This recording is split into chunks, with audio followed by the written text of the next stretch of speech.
Here. Happy Sunday. Happy spring forward. Happy spring forward when it isn't even spring. Um, yeah, that's not cool.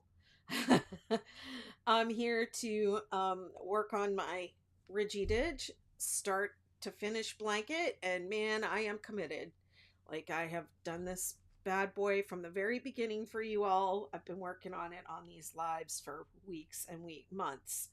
If we're being honest. I think I started it back in December, and this is my 29th video working on it. Now, it hasn't been 29 days, it's been like 22. I think this might be my 22nd day. Um, but I had some.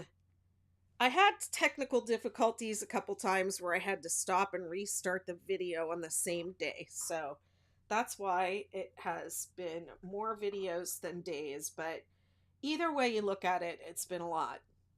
It has been a lot, but I am committed and I am on the, what is this? One, two, three, fourth round of a 7 round border. So I'm like halfway there. And last time I quit at the corner because it wasn't laying flat. I had to make a little adjustment, made a couple little adjustments to the pattern as I've been going along. So it's a good thing I'm doing all this, and you can see all my mistakes and all my humanity, all my crochet humanity right there for everyone to see. All my goofs, all my fudges, all my oops, I didn't design this properly moments. So that's it. Betty McKnight is vulnerable. If nothing else, I'm vulnerable. So let me just check on YouTube over here and find myself live. There I am. I'm live right now. Um,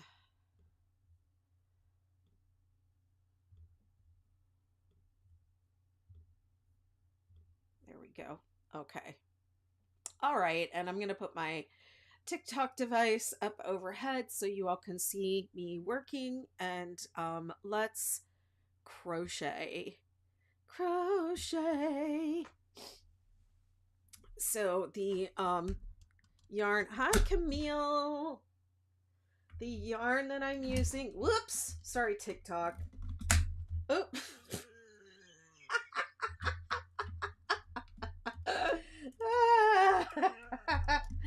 Everybody on TikTok is like seasick now. I put a different cover on my phone, so I know that's no excuse, but there you have it. Like I said, all the humanity, all the humanity. There we go. Let's see what that looks like. Oh goodness. Okay, there I am.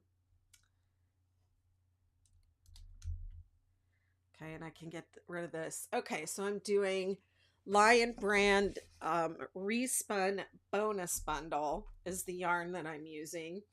And I'm using a Furls Odyssey, my favorite hook. May it rest in peace. Um, in a size I, which I believe is a 5 millimeter. Somebody can correct me if I'm wrong about that. And I am using scented stitches in the aromatherapy stitch balm in the scent called Cheer. And that has really helped me feel cheerful while I work on this because it has been kind of hard to keep the momentum and the stamina going at times. And I, um, always practice, not always, I shouldn't say always, I practice the somatic um, techniques that I teach to take care of my body and try and keep myself healthy so I can keep crocheting longer, crocheting stronger all the time. And so I use this little timer Um, and I have these linked in my Amazon influencer store. They're really this little cube. Okay, you just flip it and you put whatever time you want up on the top, and then you heard it beep. It sets after 60 minutes, it'll go off. So I use a 60-minute timer to remind me to get up out of my chair so that I'm not sitting here. Now, I don't always use this on my lives, but I know today I'm going to be working on the border.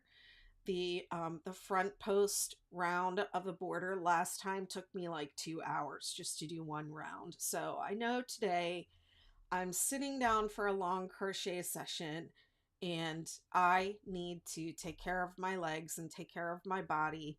So I'll be using this timer to remind myself to get up and move around and stretch. And I take periodic breaks and I stretch my hands also. And if you know, we always say that we're going to take breaks. Okay, we tell ourselves we're going to take breaks, but often we don't. And it's very easy to, when you're crocheting and you're really enjoying your crocheting, to get into a sense of flow and forget to get up. And a lot of time, hours and hours can go by um, without even realizing. Sometimes if you're really in like creative flow state or you're really just enjoying your work, it's easy to crochet for hours and hours and not even realize that you haven't gotten up in a long time. So I use this timer um, to do that and to set my intention. So that's just saying I'm going to take breaks is not enough. You have to set an intent, you have to set your intention, and you have to give yourself triggers to remind yourself that you're a human being that needs to move. All right, enough talking. Blah blah blah.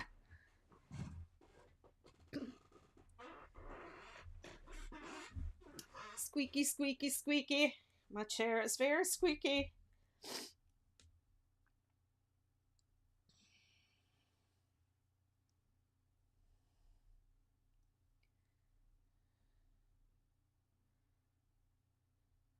All right, I just sat down and I started crocheting and I didn't. Let me swap the cameras. Okay, so last time I was on the border round 4, I believe it is, and I stopped at the corner because it wasn't laying down flat like it was on my swatch. And I have my swatch here.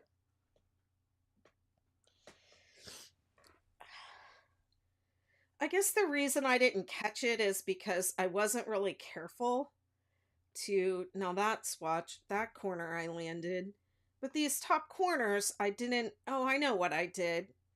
I wanted to do I wanted to do one corner. I did different things on different corners because I was trying different things. So that might be why I didn't notice that the corner wasn't laying flat on the one where I landed on the corner. So anyways, I'm just trying to we don't need that. Just trying to set that swatch down because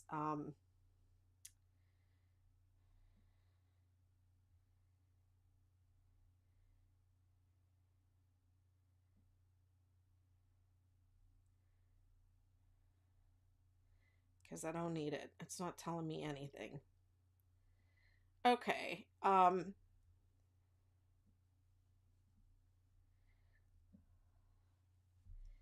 So what I ended up deciding to do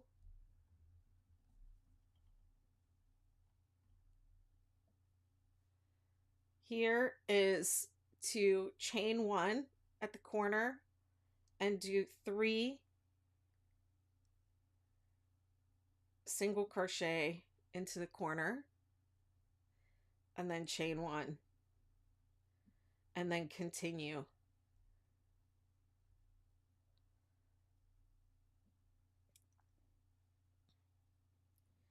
And that just gives it a little more space to spread out and lie down flat.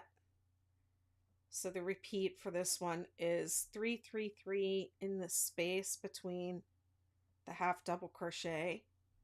333 is 3 double crochet, chain 3, 3 double crochet, and then we go back to single crochet in the center, single crochet on the peak. And that's our repeat for this round. And then in the corner, we're going to do chain 1, 3 single crochet, chain 1 at the corner. And that'll help it lay down. Okay, let me come out a little bit because it's really too hard to work that close. I can come a little closer.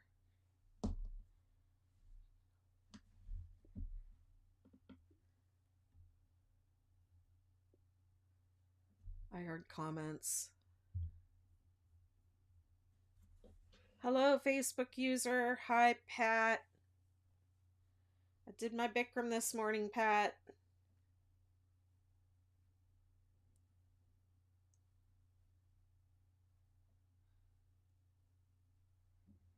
Hi, Amy.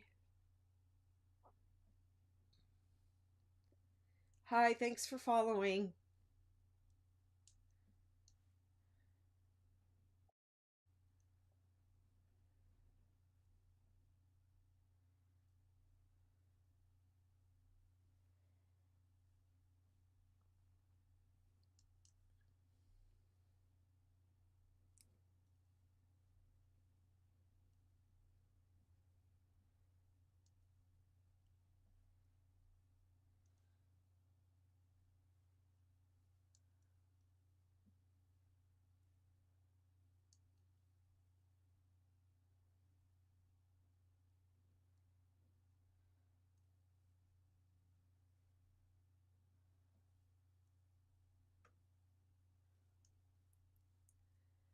People are talking about it snowing. I think that is a I said this at the oh, I shouldn't scratch my nose with that hand. I just got stitch balm all over my face.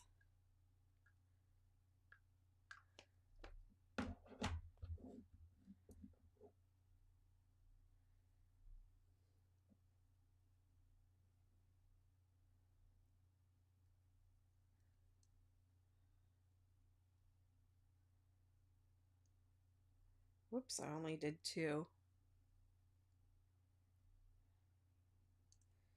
Yeah, I think it's kind of a cruel joke that we had to spring forward and it's not even spring yet, is it?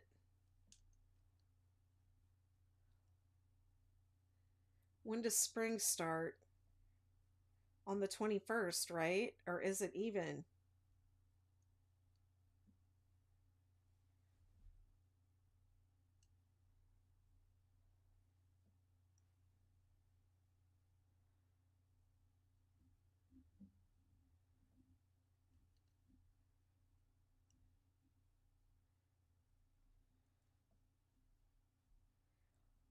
Does spring start in March or April? I'm confused. Is it still winter? Why are we doing spring ahead? I want to go back to fall back. Next week on the 21st. Okay. So it is almost spring.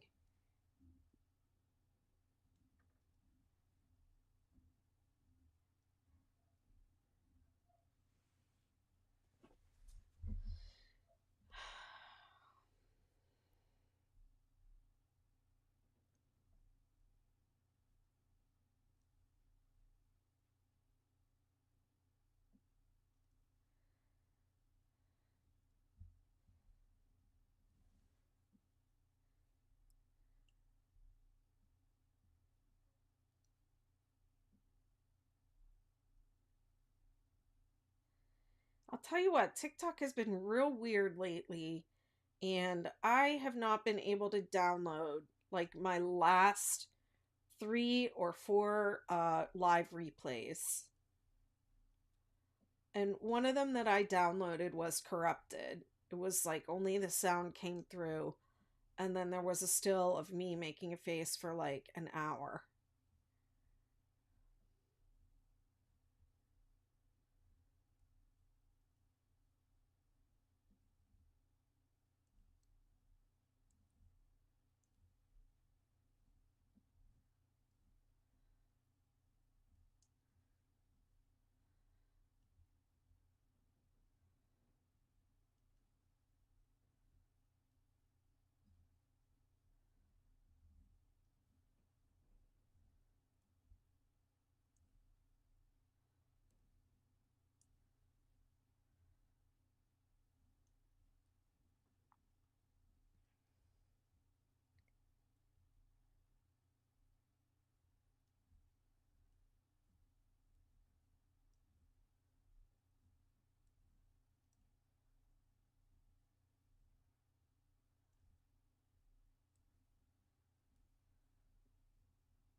Thank you.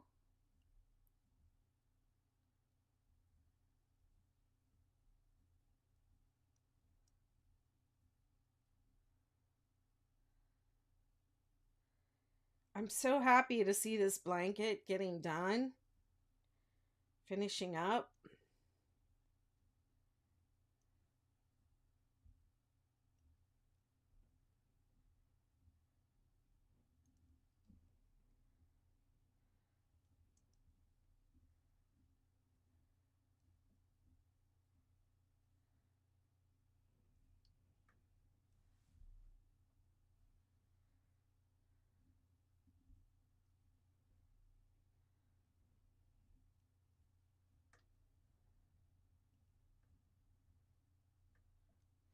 I did lay it out and measure it, and it was the exact length I was shooting for.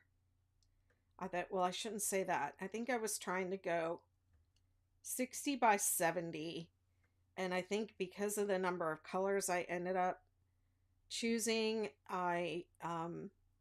it worked out to like 72, and that's exactly the length it came out to be, and then plus whatever the border will add to it. So it's a really good size blanket.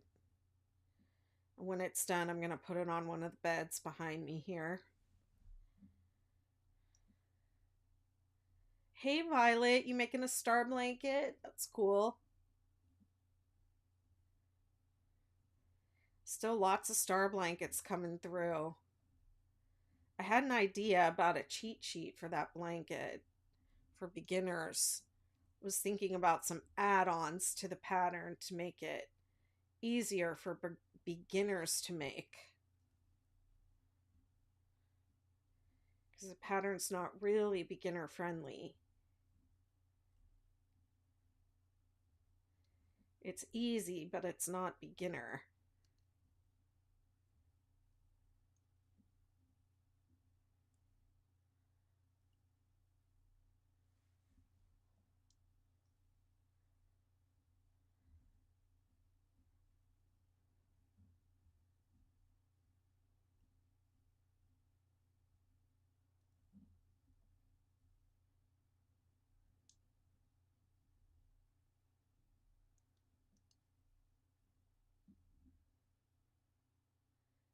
It's not beginner. It says right on the pattern it's easy. Easy is not beginner.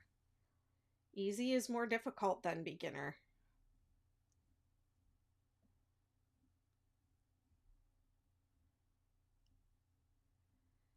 And people want it to be set up as a video, but it's not.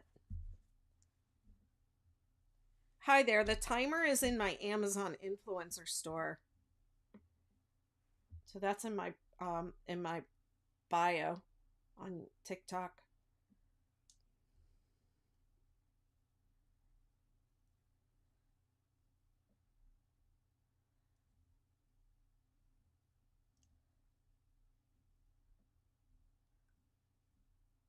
You're welcome.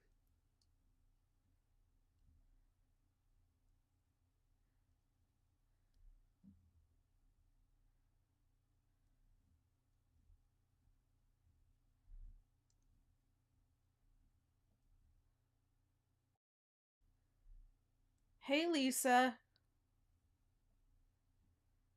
Well, I haven't published this one yet, but it's a variation of the 6 day kid blanket. It's called the 6 day Ridgy Didge blanket. So I'll be publishing it really soon because this is the sample that I need for photography.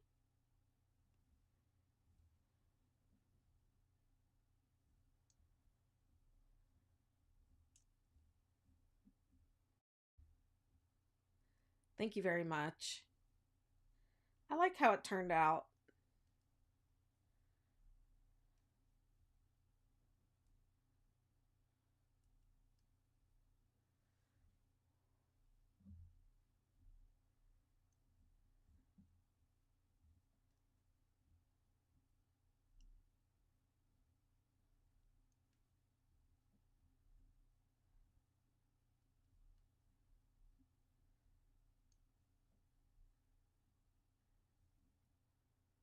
How long per day do you think you spend crocheting?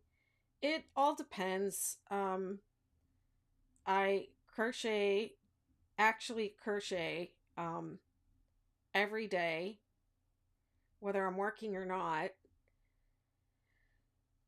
Um, but my business also involves, working a lot on the computer as well as, crocheting with my hands. And sometimes the other things that I do, like working on my laptop, is harder on my body than the actual crocheting. So the amount of time I spend actually crocheting varies, but I spend a lot of time working on my business.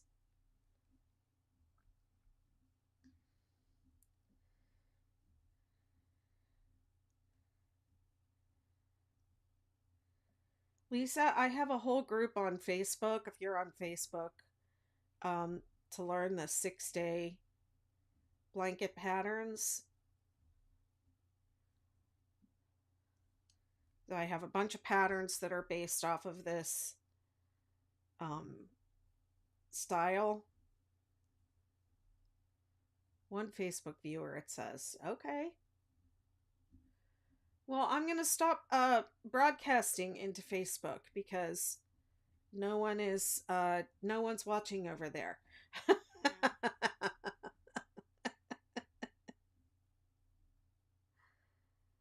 I don't know. I don't know why social media doesn't show my posts. I have 25K people in a Facebook group and only one person in there is watching. It doesn't make any sense.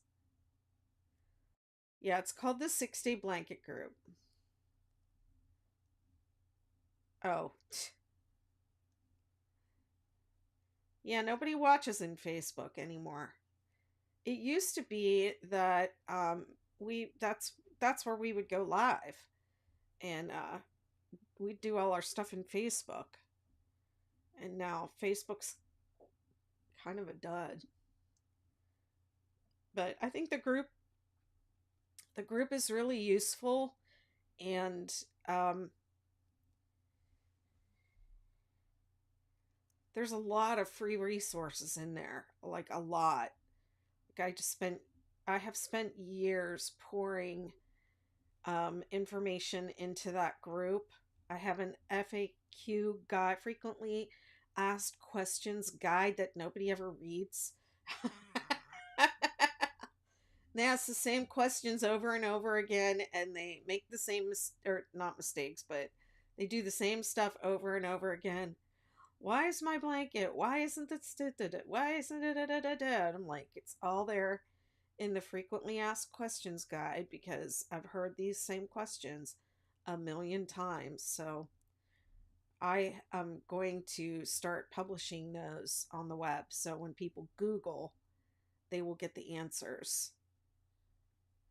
And I'm going to do more for the star blanket too, because there's a lot of people making star blanket right now. I'm going to make a cheat sheet for the star blanket. I have one for the 6 day kid blanket. It probably needs updated because it doesn't contain anything about the Ridgy Didge or the Tranquility Stripe. I haven't done anything with the tranquility stripe. Okay, so when I get to the corner, I have to chain one and three single crochet in the corner, in the center corner single crochet of three single crochet and then chain one.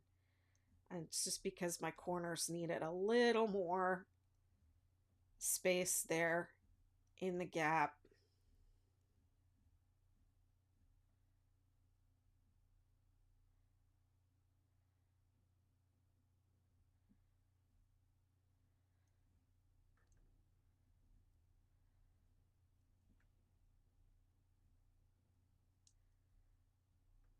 Violet says, how many years have you been crocheting? I have been crocheting for almost 50 years.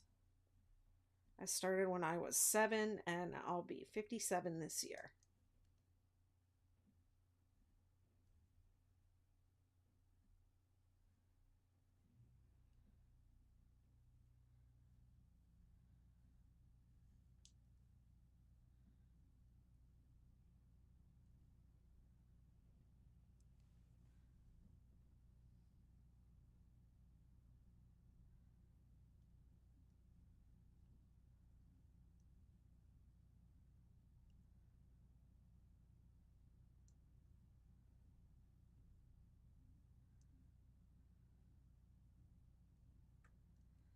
Yeah, I think I'm going to stop broadcasting into the Facebook group. No one's watching. Great. Welcome.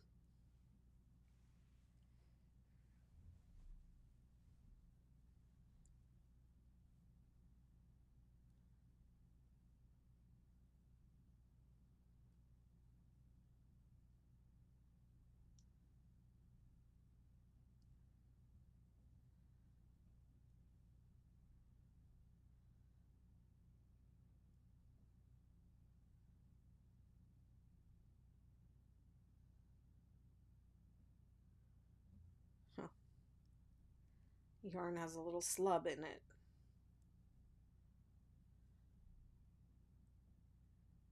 The star blankets build up so fast, but I probably can't finish in 6 days.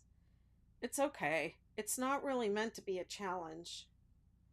I know it seems like it is, but um, it's not. I mean, it can be done. But I think if you want to finish in 6 days, you have to do the startup rounds plus one repeat the first day, and then like one repeat a day after that. But as you get towards the end, the repeats are going to uh, take longer and longer.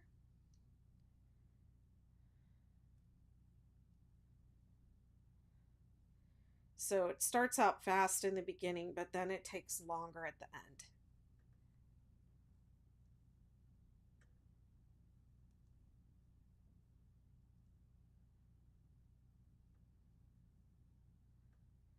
Also depends on what kind of yarn you use, what, how fast of a crocheter you are,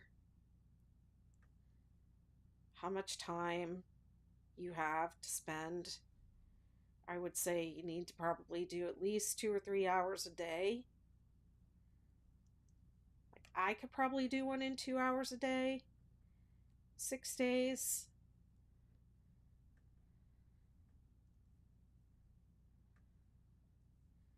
I should do that. I should just do a 6 day challenge and see if I can complete one in 6 days.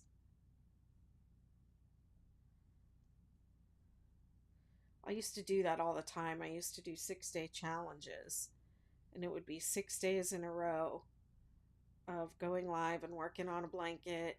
And that's what a lot of my videos actually are, the replays of those challenges that are saved on my YouTube channel.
Oh, I can feel my insides from doing Bikram yoga, sucking my stomach in and doing those presses.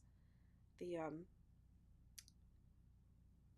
uh, what's it called? Oh, I think it's called wind removing posture, where you press your leg up into your guts. I definitely felt that today.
Has anyone gone to see that movie Dune Part 2?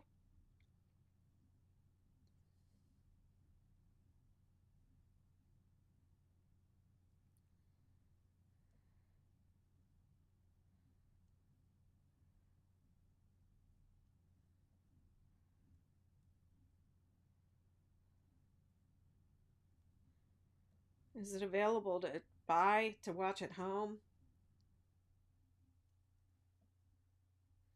I really liked the first one, and I'm old enough to remember the original one, which I didn't understand at the time when it came out. But they did the whole thing in one movie. So I think it's pretty cool that they're doing it over, I don't know how many parts there are to it. Um, but I guess this is not the last part, this part two that they did.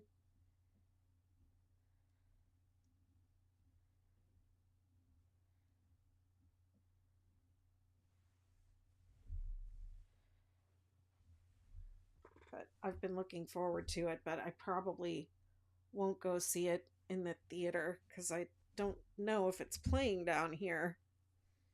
I would want to go to see it in like 3D or IMAX or whatever, however they're showing it. But my TV's nice. I'll just watch it at home. I just want to watch it at home. I'd rather pay the $20 for it and get it at home and have it and be able to watch it a couple times in case I fall asleep. If I want to watch it with my daughter when she comes down, you know what I'm saying? It might be available on Amazon Prime Video.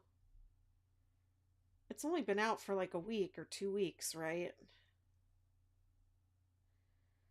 I'm always afraid I'm going to be disappointed. And I often am when I go to the theater. Like, I was really interested in that movie, Poor Things. I thought it looked so good. And I didn't really know what it was about, but I just thought it looked really good. And I just watched it on like Netflix or something over the weekend, and I was like, "Oh my god, I'm so glad I didn't go see this at the movies. I would have been upset." I would have been upset about this because all the scenes that I really liked, like the ones where they were dancing and stuff, those were all the scenes that were in the trailer.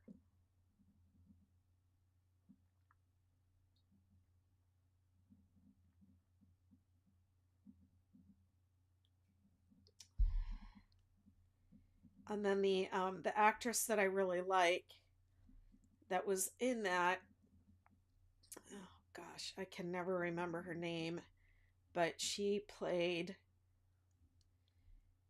was in that series, I think that was called Maid, and she was, what I always remember her from is from that show The Leftovers. I think her name was Jill in that show The Leftovers, because I always, whenever I see her, I always think her name is Jill, but that was one of her characters, but I cannot ever remember her name. Um, and she danced in some music video, and she's a really good dancer. So I really like her. And her part in that movie was so stupid and bad.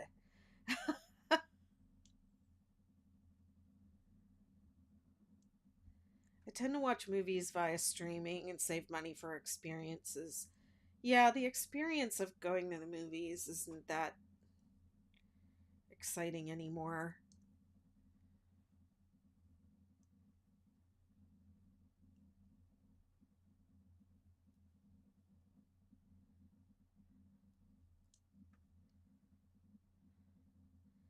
I used to go to the movies all the time when I was living in Northern Virginia because I we had a really nice movie theater very close to our house, and I would just go. I'd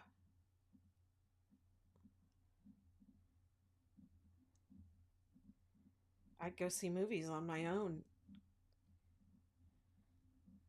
My ex was having band practice at the house or something, and it would be really loud, and I could not handle being there, so I would go and see a movie.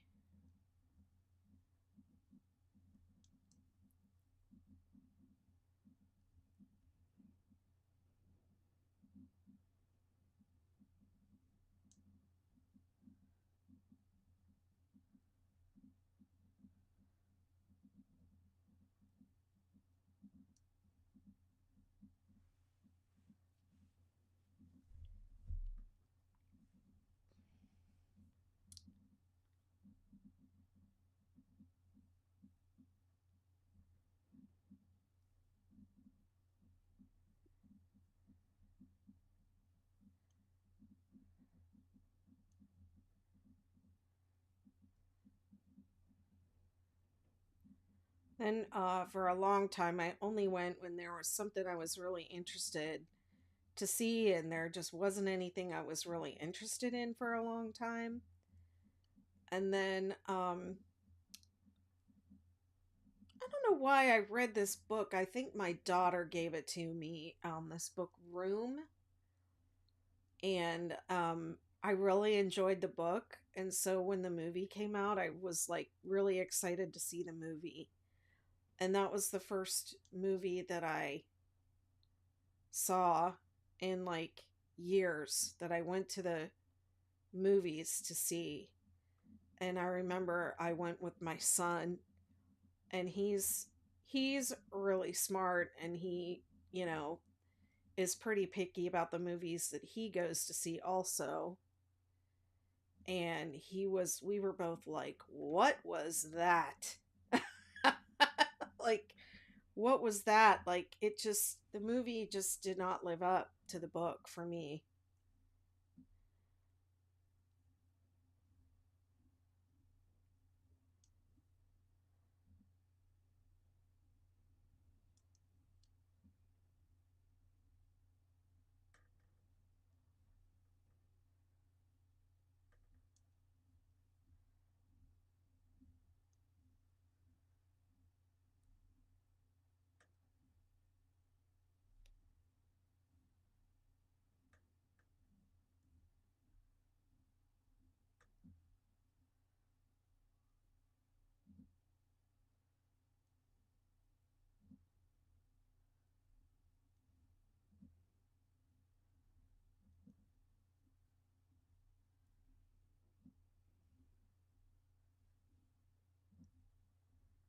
What's everyone working on today?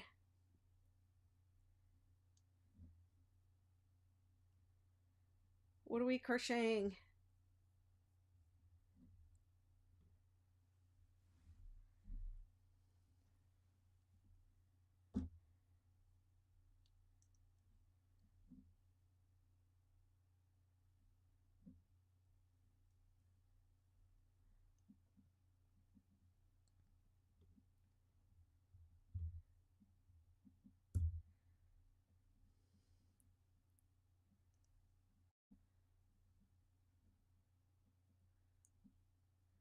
Working on my star poncho. I'm not sure why we're doing a crochet along for the star poncho because everyone's already done their star poncho.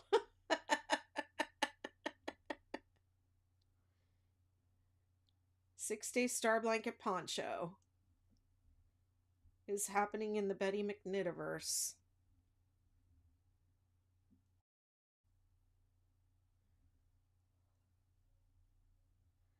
I'm doing a swatch of the Celtic stitch. It's not going well.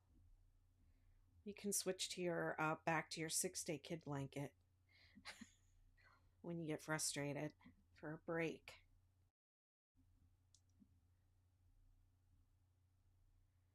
It's okay because it's not, I changed it from Zoom calls to lives. So I'm just going to do it live because a lot of people said they couldn't come at the times that I posted.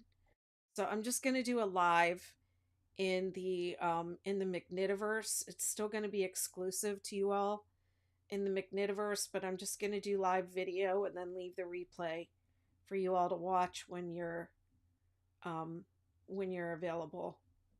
You can watch it on your own time if you're not able to make it.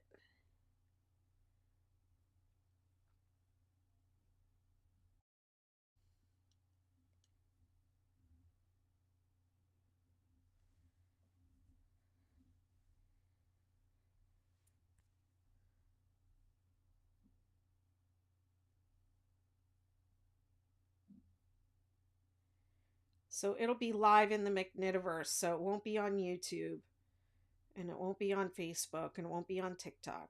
It's exclusive.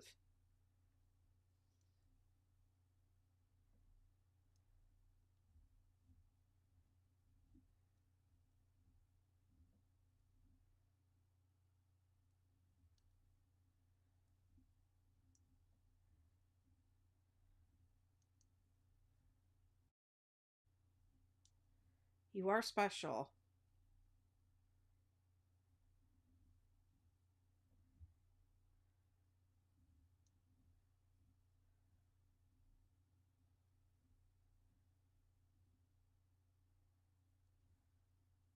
Is this a corner? No, not yet.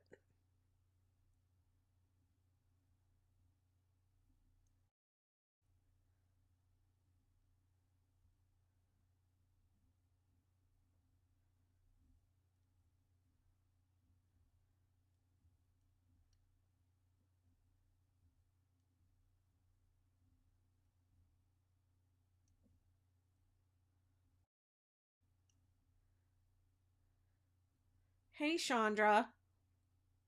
Working on a baby blanket, but got discouraged because I lost count.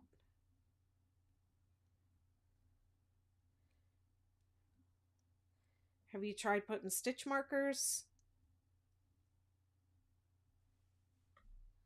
I'll help you keep track of your counts.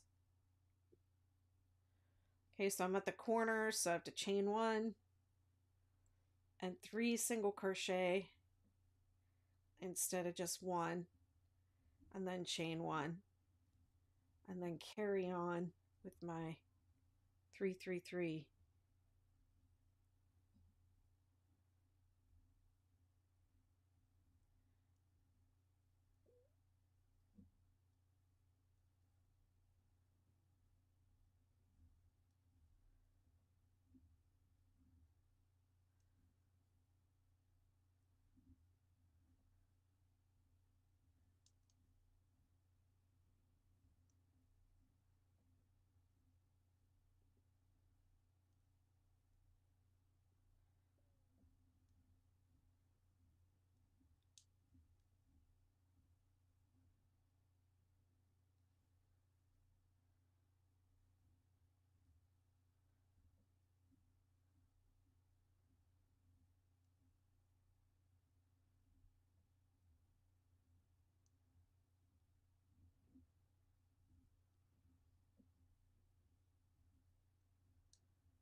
These border routes take a long time.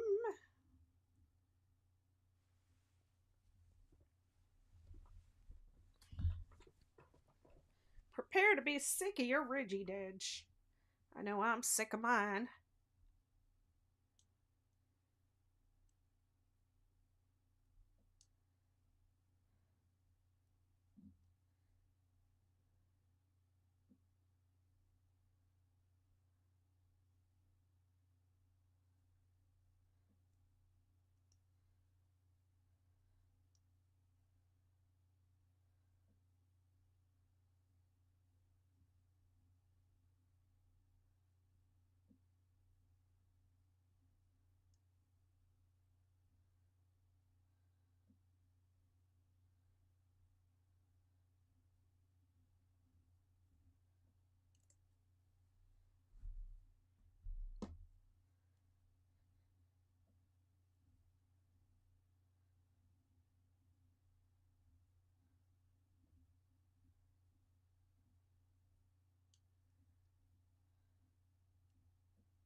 You're at work getting stuff caught up.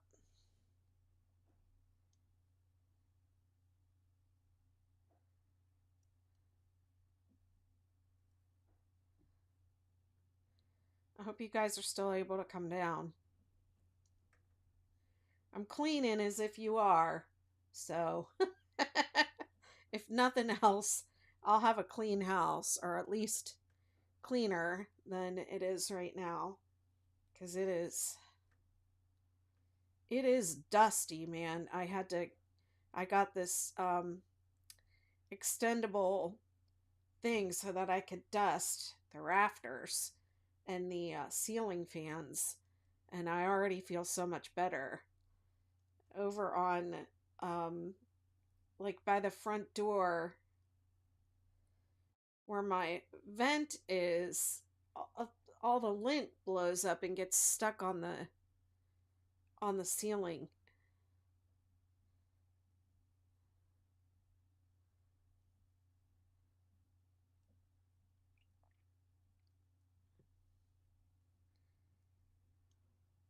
Drives me crazy. So I was able to get all that down and then some cobwebs, and so I feel better, but I have my floors are looking real nasty.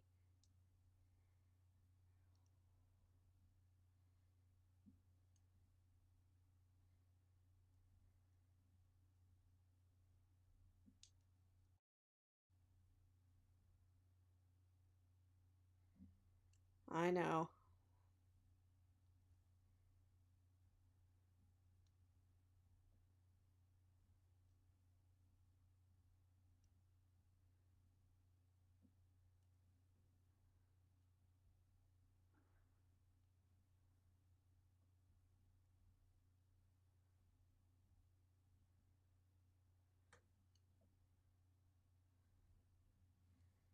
I have to pull out my vibration plate.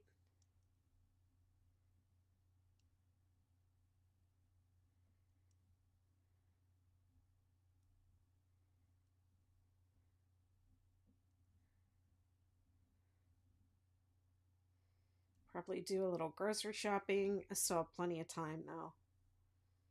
Just really working on cleaning because dang, this place is gross.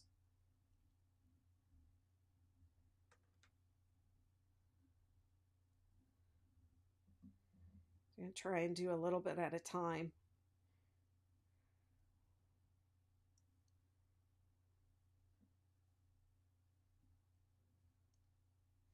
Change out all my dust filters.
Come on, don't snag.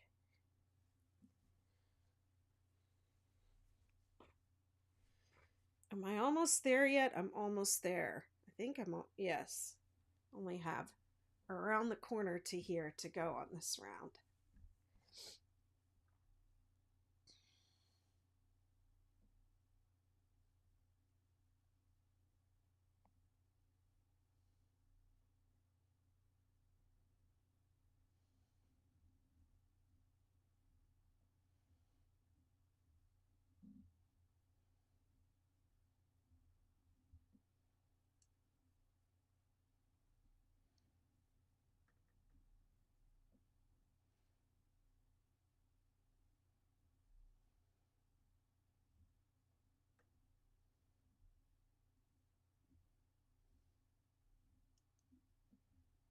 Hi, I want to try making a lightweight sweater. What yarn do you recommend in hook size? Well, I mean, I guess that depends on what pattern you're using.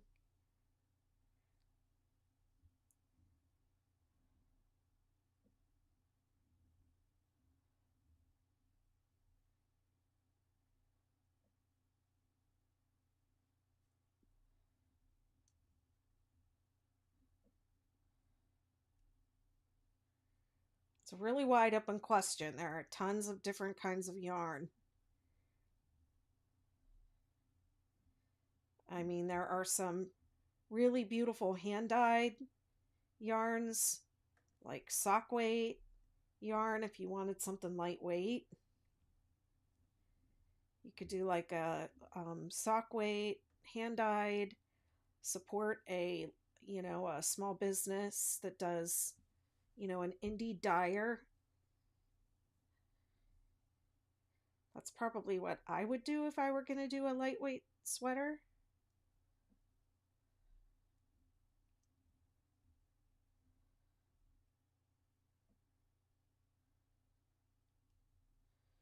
And no one, oh, this is a corner.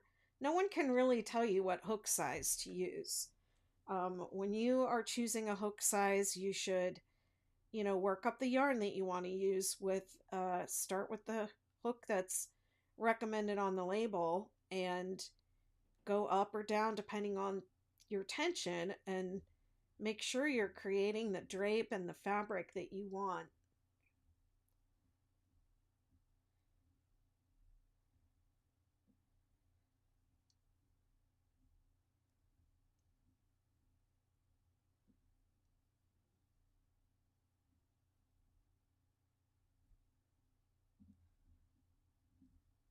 You're welcome.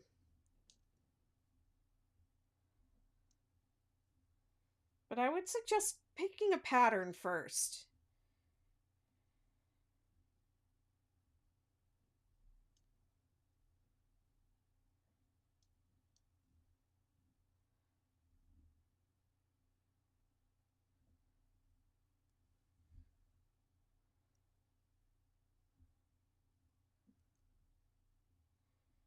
And if it's something you're going to wear, I don't tend to make things that I'm going to wear out of acrylic yarns. I would prefer to use wool or something, like a more natural fiber.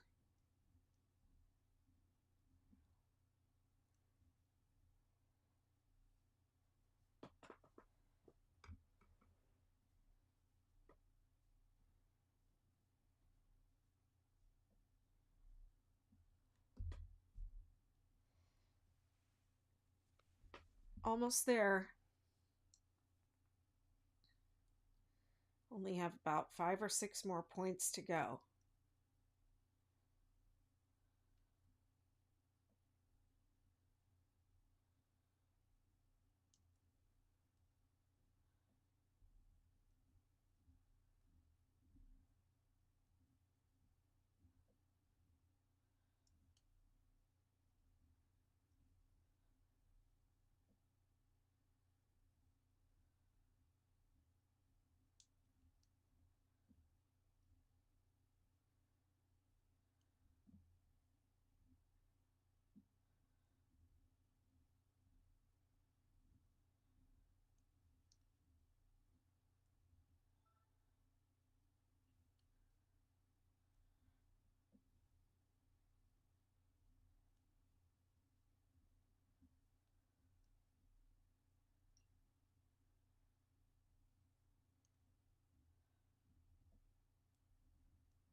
Okay. Slip stitch to join. Oh wait, that's not where I want to slip stitch. I want to, as I remember, I did something a little bit goofy here because I didn't want to go all the way back to the beginning of the round. So, wow, perfect timing. Okay, now I'm fastening this off because I'm going to change colors on the next round. So let me just take my break and I'll come back and work on this some more. Get the next round is the one that's going to take a long time. I'm not going to be gone that long. I'm going to be gone 3 minutes max. You know what? I'm going to fix this overhead because I don't like the way it's, I don't like where it's, I want it to center up a little higher.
I think that's too high now.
right, I'm back.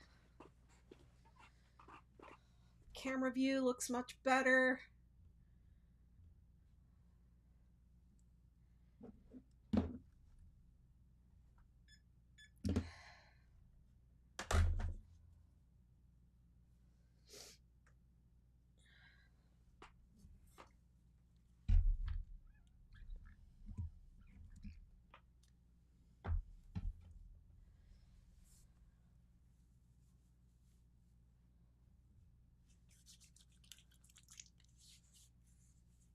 I got it on my shirt.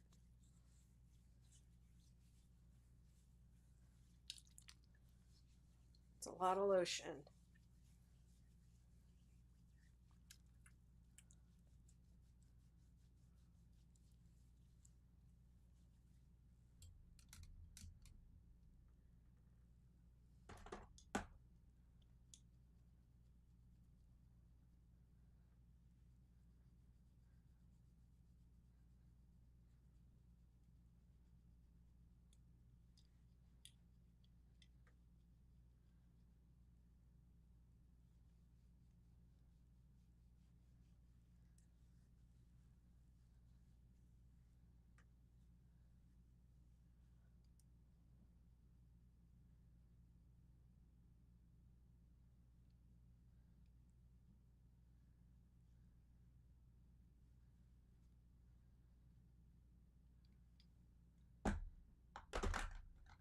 That's all greased up now. And that lotion is a little bit too greasy. I prefer the oil. This oil is better to use while you're actually crocheting.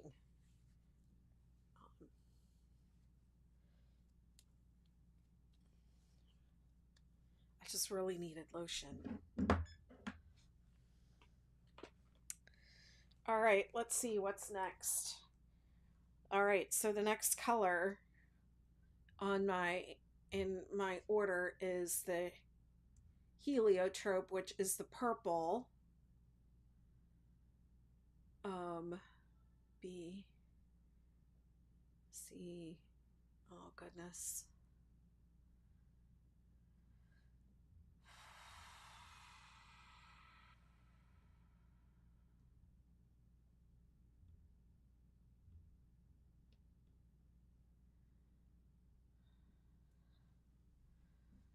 Okay, so the color C, repeat border round 3. Okay, so I did that.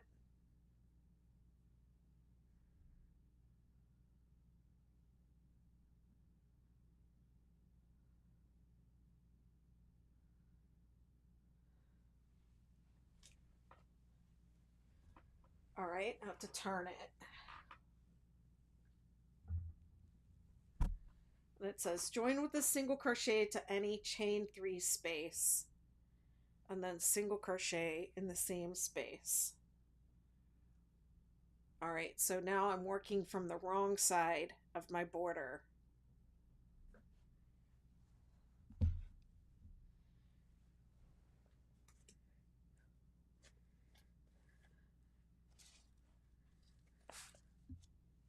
I've got a little ball of purple left over here.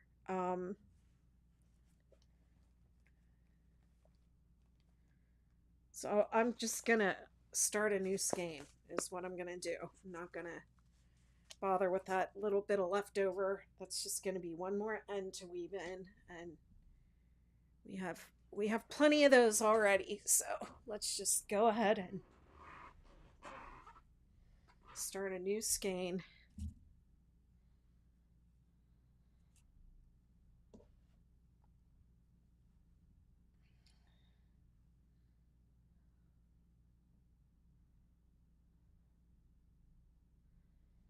Okay. I think this will be better if I start with a slip knot on the hook. And then single crochet and another single crochet in the chain 3 space. And then we're doing front post half double crochet, 3 of them, and then we skip the single crochet and front post half double crochet across the next 3,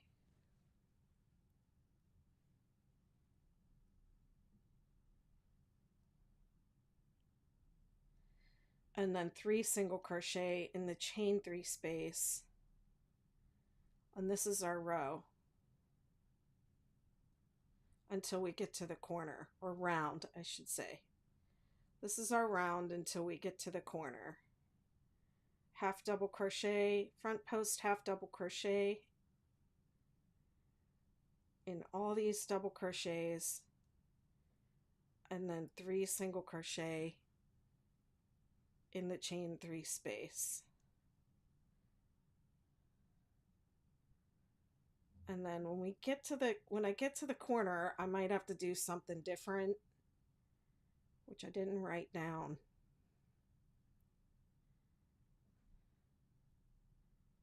So we'll see what happens when I get there.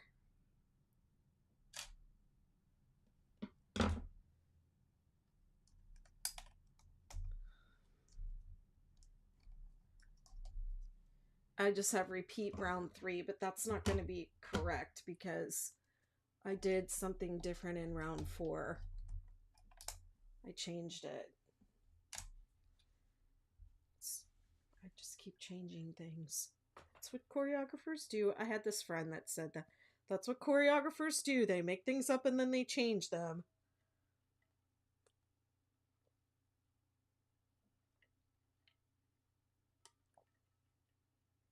And I was like, the choreography shouldn't change every single rehearsal.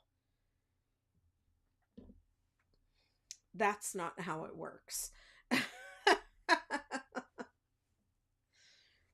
That is not how it works.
Hey, Debbie. Debbie says, I'm working on my Ridgy Didgy. Only have a few more repeat pattern rows. It's great. The border takes forever.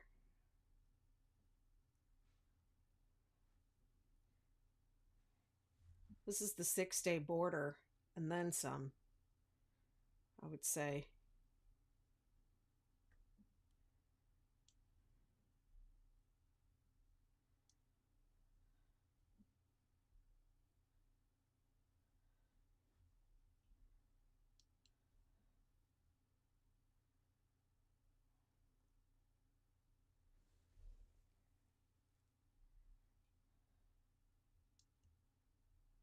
$55 by $78, more or less. Yeah, mine came out to about, actually, I didn't measure the width, but I measured the length because I couldn't really get a good sense of how long it was. Just sitting here, and then I just like have a basket that I toss it in. So I didn't have a real good sense of like of its size.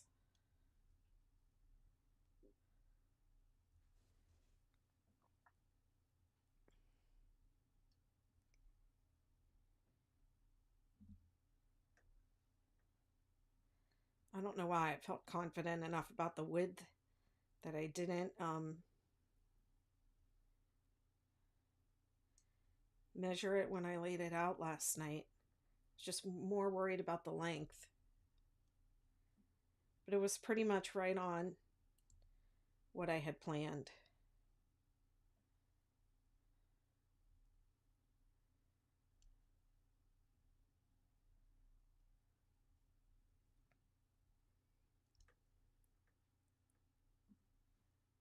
Oh, is this my corner?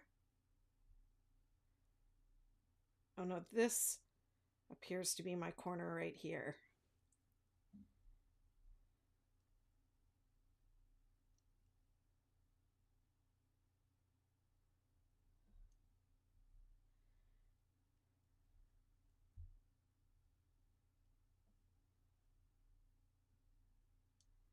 Well, you could follow these videos for the border if you want.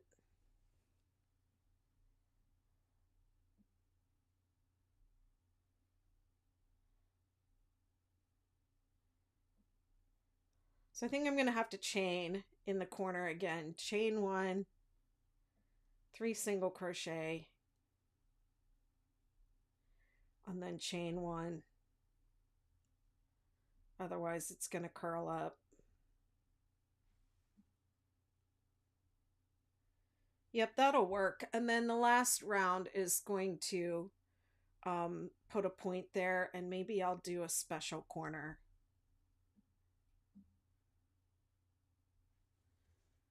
for the last round.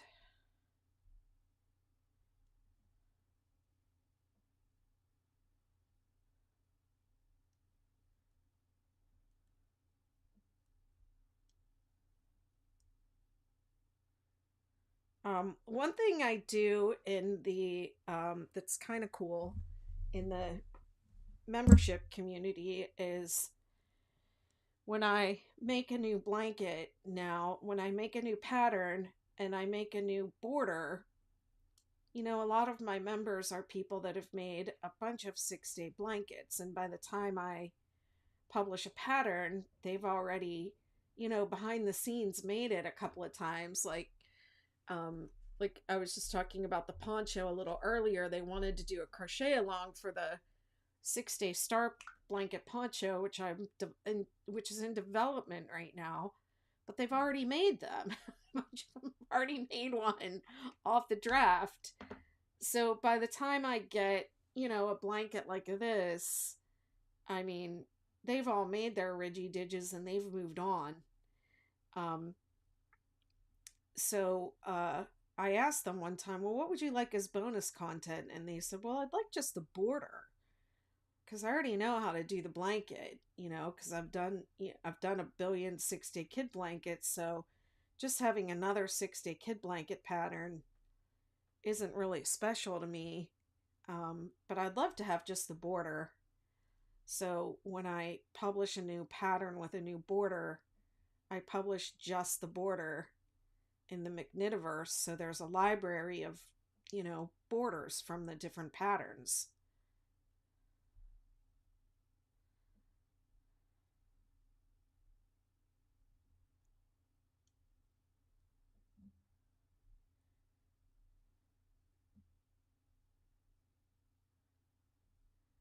No, I don't. I use the same hook for the border as I use for the rest of the blanket.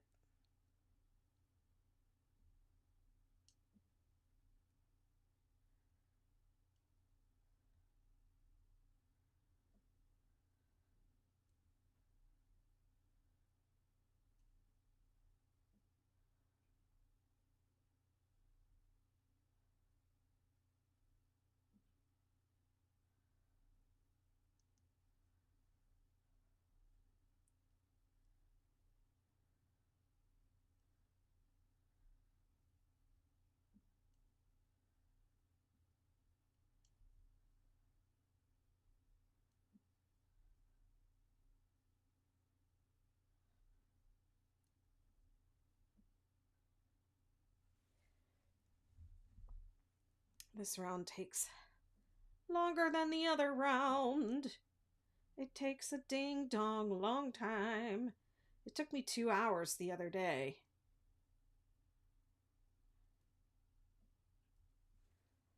This is probably as far as I'll get today, but we'll see. I don't want to speak too soon on that.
Even looks cute from the wrong side.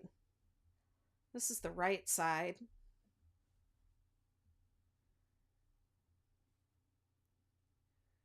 And this is the wrong side.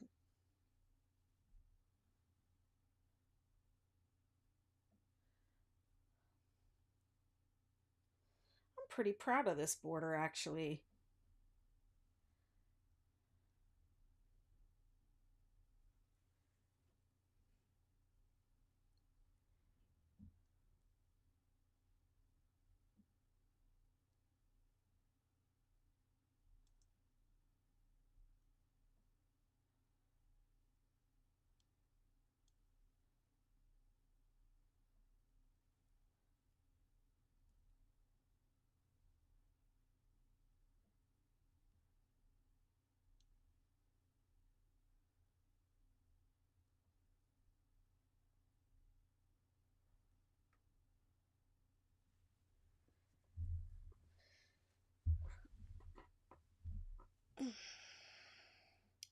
Am I on the side? I'm on the bottom.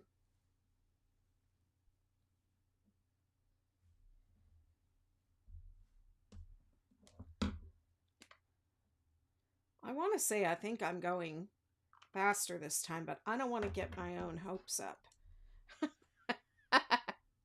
Because I don't think I really am. I think it's wishful thinking. Because this takes forever.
Sunday, it's Sunday.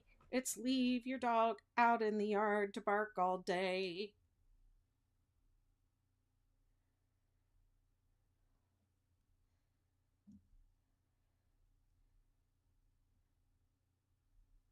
Leave your dog out in the yard when you're not at home.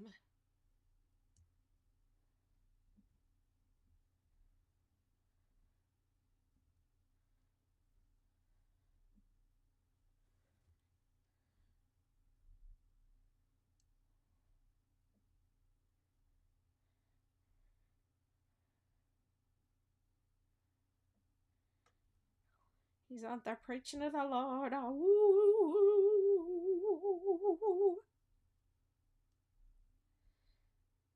thank you to the funny TikToker who made that joke so I could laugh about it.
From the back, it looks like it puckers, but it really just kind of folds under where that ridge is. It looks fine from the front. It's weird. I didn't notice that when I was working on it, but from the back, it almost looks like, see that? It looks like it's puckering. It's really fine. Hey Nova, how you doing?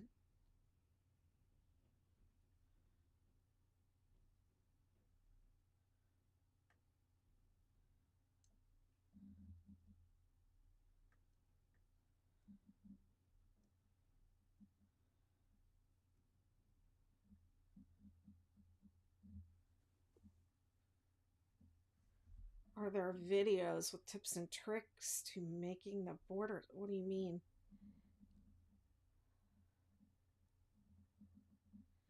I mean, I have done my um edge my edge round on live videos so many times.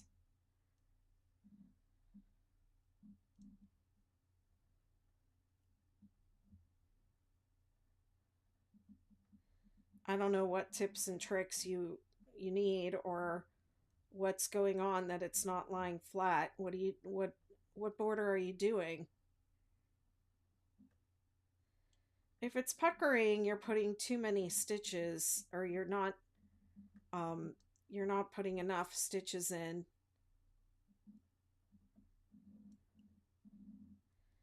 I mean, I work into the stitches. If you work into the spaces, it's not going to be as even.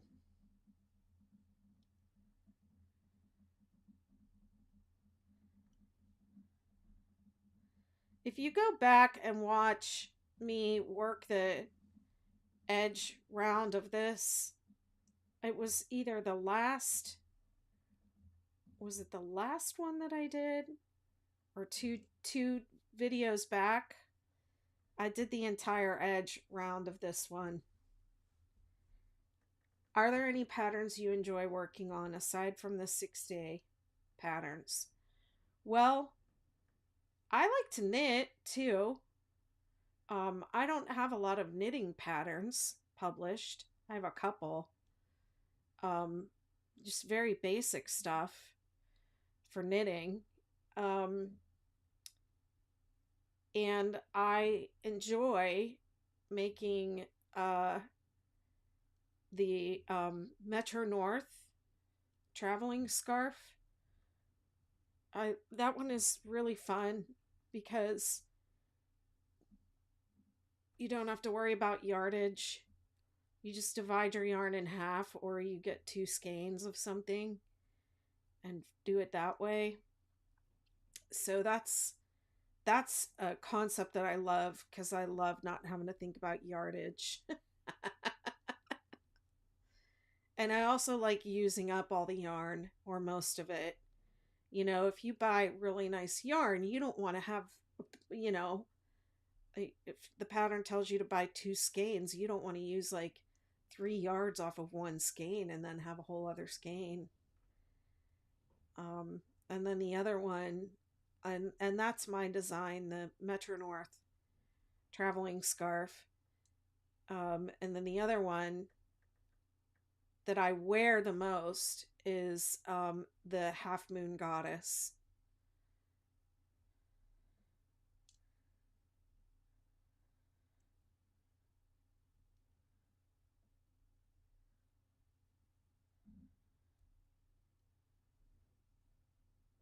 Well, we have plenty of help for you. I have a whole Facebook group, 25,000 people, dedicated just to the 6-day patterns. So if you need help, you can join over there. What's up, Cindy?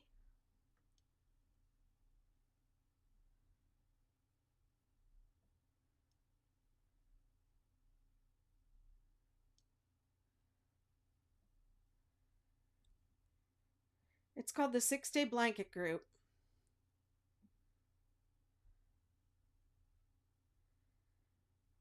It's on all my patterns.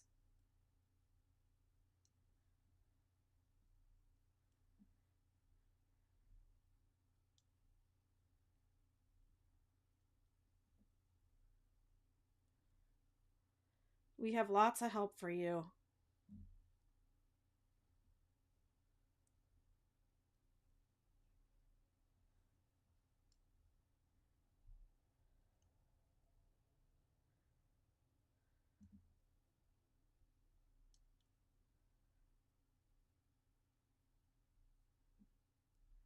You're a new crocheter and you want to branch out. Well, the 6-day blankets are not beginner patterns. And they're also not intermediate patterns. They are, I would say, not even advanced, but experienced, or adventurous beginner patterns. So you're at exactly the right level of competence to or skill to try them. And when you what did I do? I did 3 in the center. 1, 2, 3. Yeah, you can do it. We'll help you. Just um when you join the group, just my rules are that you post a photo and ask a question. I don't know why lately people have been posting either a cut and paste of the pattern or a screenshot of the pattern and saying, I don't know what I did wrong. Well, how am I supposed to know what you did wrong? Like, I know what my pattern says. I don't know what you think it says. You know? like, and I hate being like, I hate being like restrictive with people, but it's like, I can't read your mind. I don't know what you're having trouble with here. So, when you, and then there was one lady that said, oh, I have extra stitches. I don't know what I did wrong. And what did I do? Help me, help me. And I was like, well, post a picture so we can, take a look. And then she said, oh, when I was taking the picture, I noticed the mistake right away. So it's like, there you go. And I know people don't want to post pictures of their work because they are embarrassed or they're afraid you know, they're going to get trolled or roasted for making a mistake. People are self conscious about their work, but my group has the negativity. I mean, it is manicured for negativity. If it just smells negative, we remove it. We don't go back and forth with people. We just like, when in doubt, take it out. I'd rather remove somebody's comment and then, have them come back and say that isn't what I meant or whatever, than have a whole drama blow up. So everybody in that group is so encouraging, and it is really a great crochet group.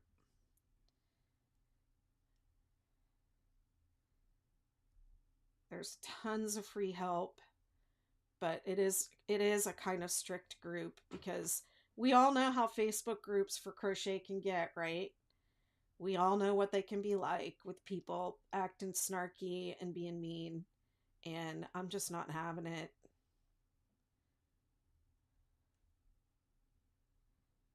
And I know I've seen plenty of comments in other crochet groups about me and the way I run my group and the way my patterns are written and lots, all this negative, and I don't care.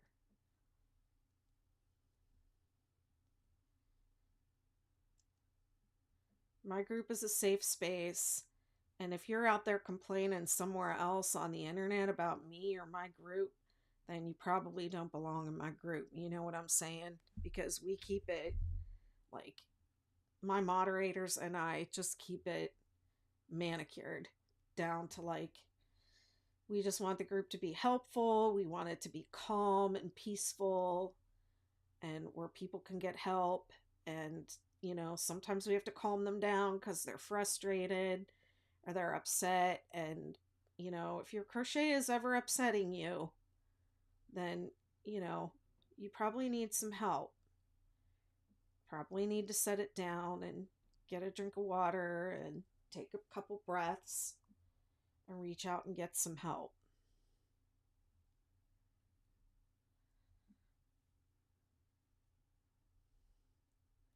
We were all beginners at one time.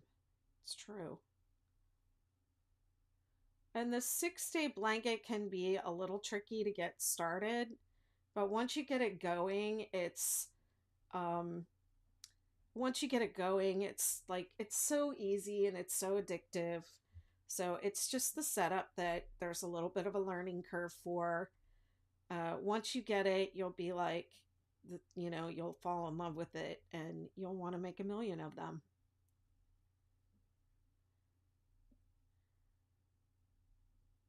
I've been a part of some and they can be, yeah, they really can. I don't know what's wrong with people sometimes, but trust me, I know. Trust me, I know.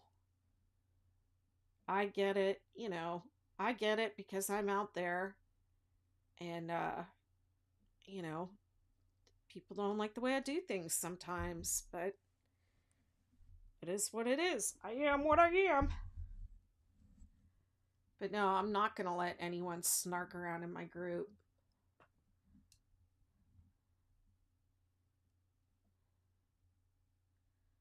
I don't even let people post a negative emoji, like a crying emoji or a stressed out face emoji, or when they post.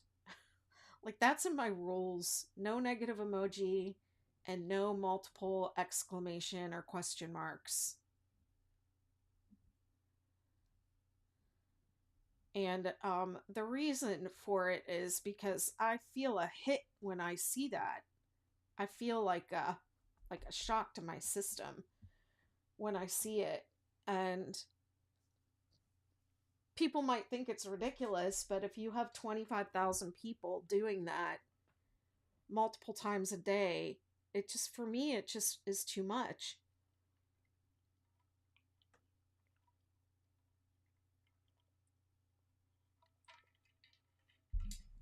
And then, I'm on all the other social media platforms too. So then I have to go over to YouTube when somebody's mad over there, and then I get a negative Etsy review, like it's mostly positive, but I just try and, hello, Facebook user. We just, so that's what I mean when I say I keep it manicured. It's just, I'm just like black and white about it because that way it's clear.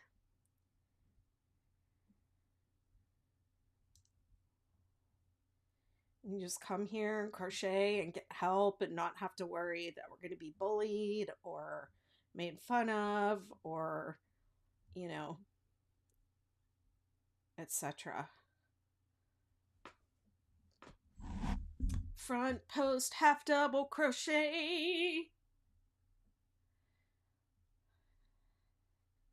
It makes it take more than 6 days. We're going on 26 days at this point. Lordy. Lordy.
It's addictive. And there's only uh 6 rows of stitches, but it's a repeat of 6 rows, but you can change colors on different rows and it looks completely different every time.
Oh, thank you, Crochet Princess.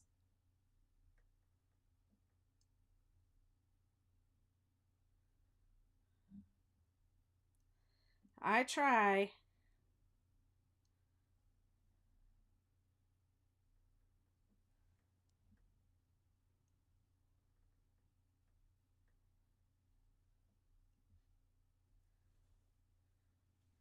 I've been crocheting for almost 50 years. I started when I was 7 and I'll be 57 this year.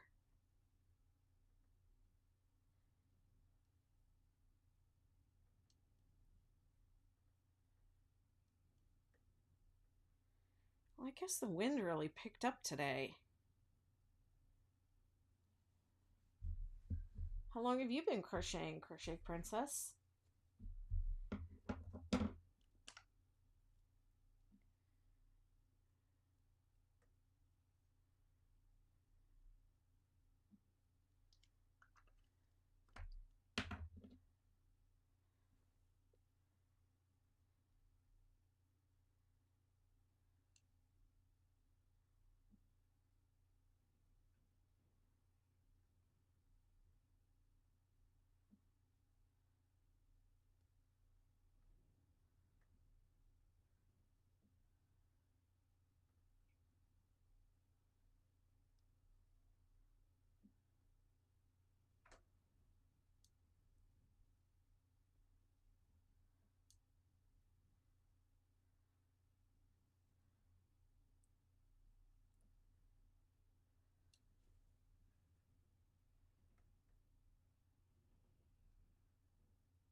My great grandmother taught me at 8 and I'm 43. She had dementia, so I didn't pick up until a few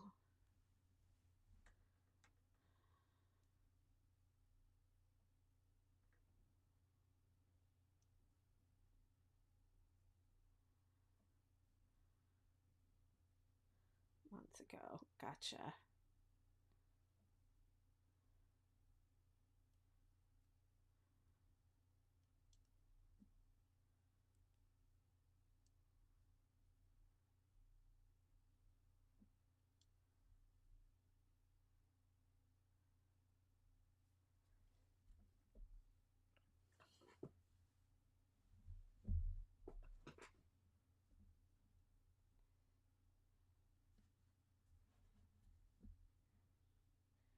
I just double crochet everything and it's getting boring. Yeah, I'll bet.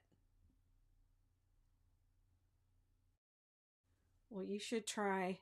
Thank you, Linda. You should try the 6-day kid blanket or star blanket. You'll never get bored. It's addictive.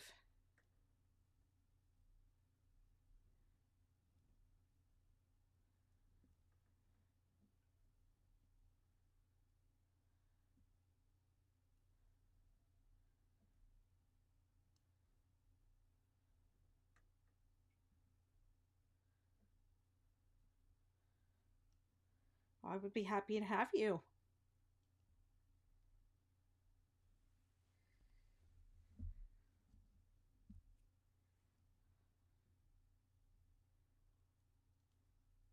The best place to get help for me is on Facebook, the 6-day blanket group on Facebook, and I have a community.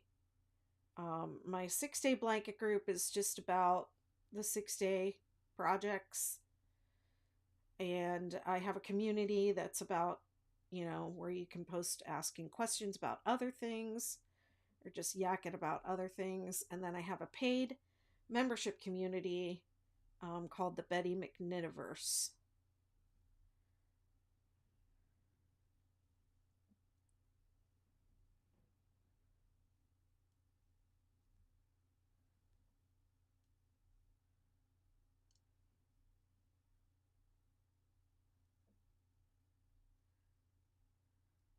Thank you.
How do you choose your colors? Well, my approach to choosing colors is unorthodox, because I let me just go all the way back to like the root of why I do this. I want to encourage people to be creative. And I want to encourage people to take chances and stop doing what they think is the right thing. Because I have 25,000 people in my group, and they're often agonizing over colors. Oh, which color should I do? Which color shouldn't I do? And we seem to have this preoccupation with doing it the right way. And so when I chose these colors, I had 11 colors of this yarn. I knew I wanted to use this yarn, and I kind of swatched them up, and I ended up choosing the colors that I felt excited about.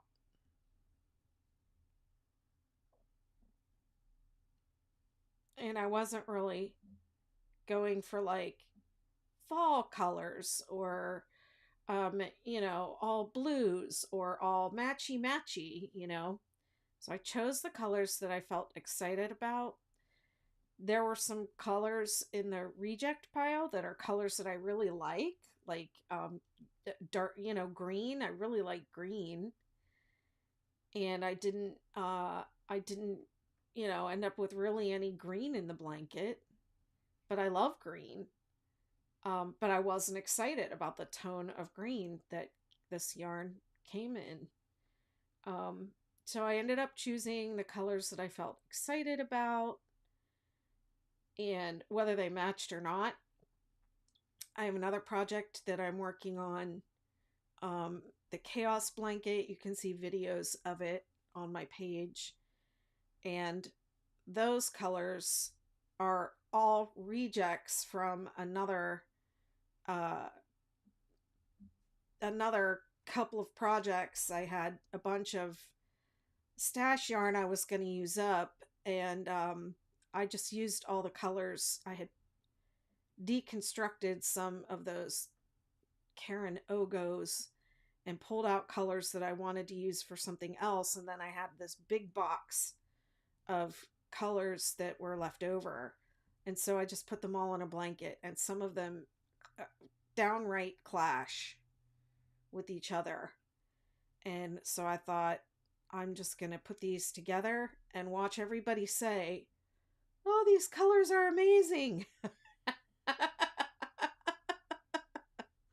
And that's exactly what they say. And people say that I'm really good with color and that I have a really good eye for color.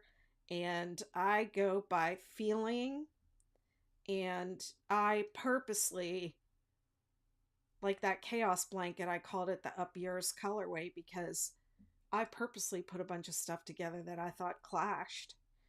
And it turned out to looks really good.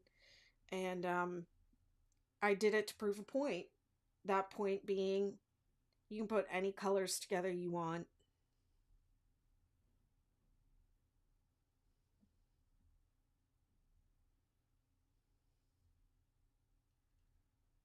What kind of yarn do you use? This is Lion Brand Respun, which is a recycled yarn. And I feel good about it being recycled. And I'm glad I tried it out.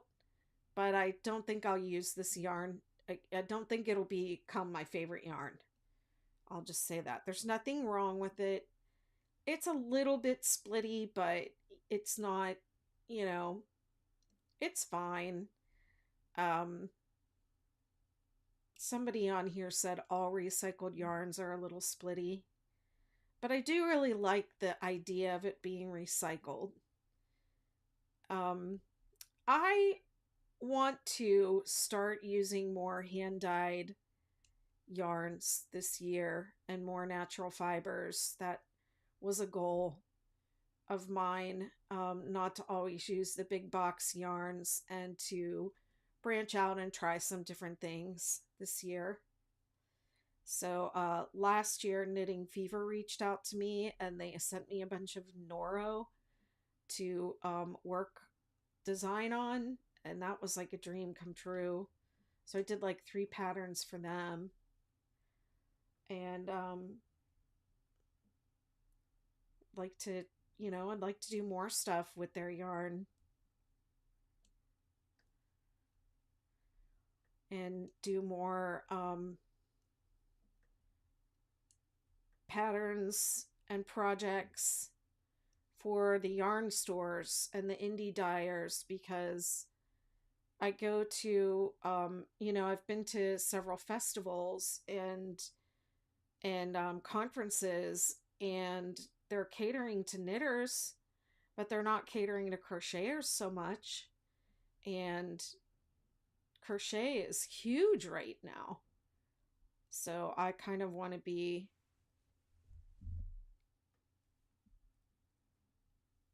doing more in that kind of vein.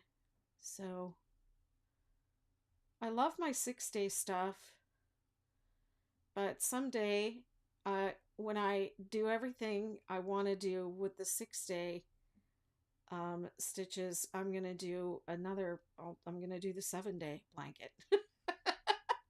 I've been saying that for a couple of years. Next year I'm gonna do the 7-day blanket, but I haven't gotten there yet.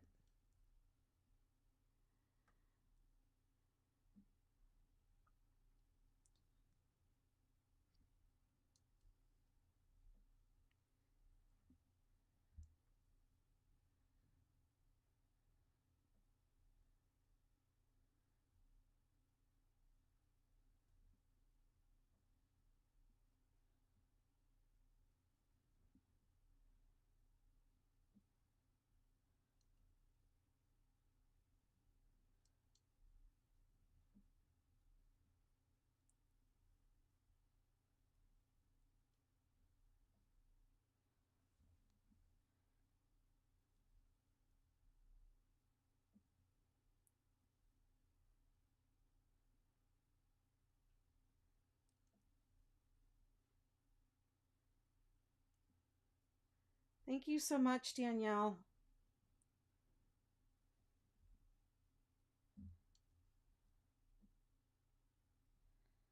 The colors aren't actually accurate on TikTok. They're a little more accurate on YouTube. So I'm live on YouTube right now, as well as TikTok. And I don't know that I don't know why my phone doesn't make the colors show up better than it does.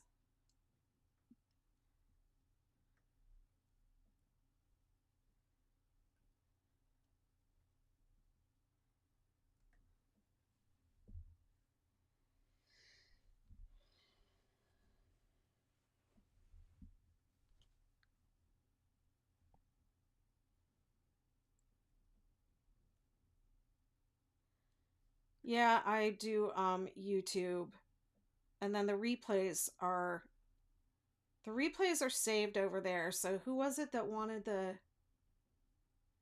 um the border?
Yeah.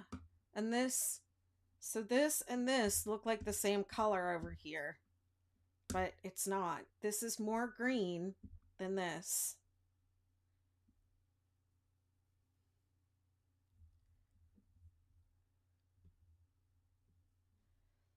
I think they look better over here. I mean, they're more, it's more accurate, definitely. Because this yellow shows up super bright over there. It's like caution yellow, and it's not that yellow. Oh, wow. It's been an hour, so let's see how far I got.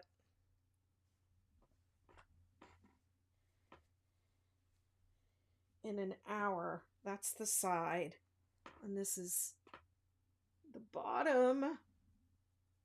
Still on the bottom? What? I've been all the way down the side and all the way across the top and all the way. Am I on the last side? No, I'm about halfway. So that about 1 hour. Halfway. All right. So it's kind of hard for me to leave this here while I take my break. Like I always do. Let me just do that. I'll do this. I'm just gonna run to the restroom and I'll be right back.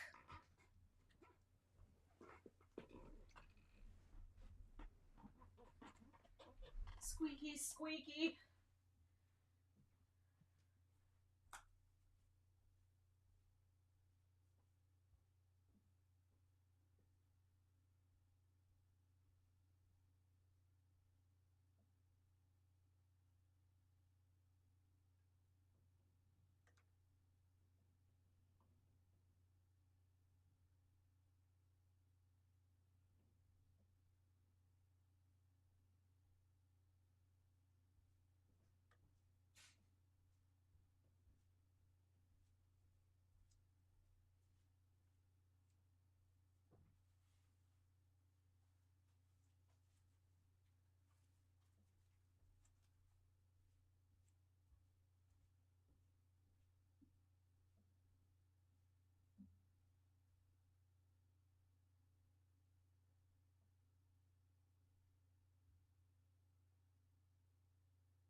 Yeah, it's a little windier than I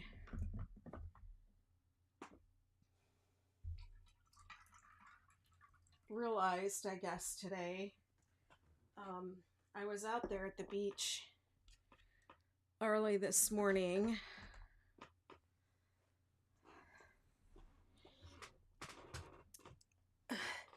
Then I had my window open thinking, oh, it's going to be warm today, but it was too cold for that. All right, let me figure out where I'm at. Danielle, I'm super excited to finish my current 6-day star blanket. Oh, goodness, I'm on the wrong side. And start on the viral kid blanket, although I don't know why I'm a little nervous. Well, are you, your name looks familiar. Are you in my group? Let me just go. Oh, I don't have my keyboard down here. Let me just keep crocheting.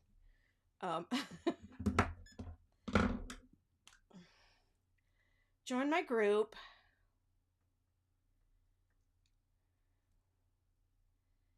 And read the full pattern before you start, because there's a lot of information.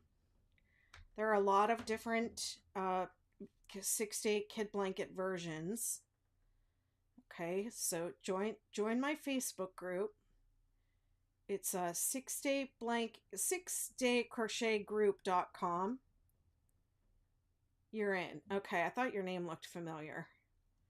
And then read the frequently asked questions over there.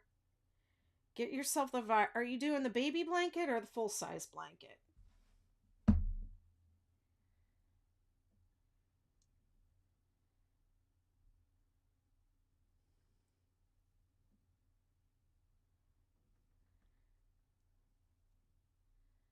Whichever one you're doing, make sure you read the entire pattern, the whole thing, before you start it.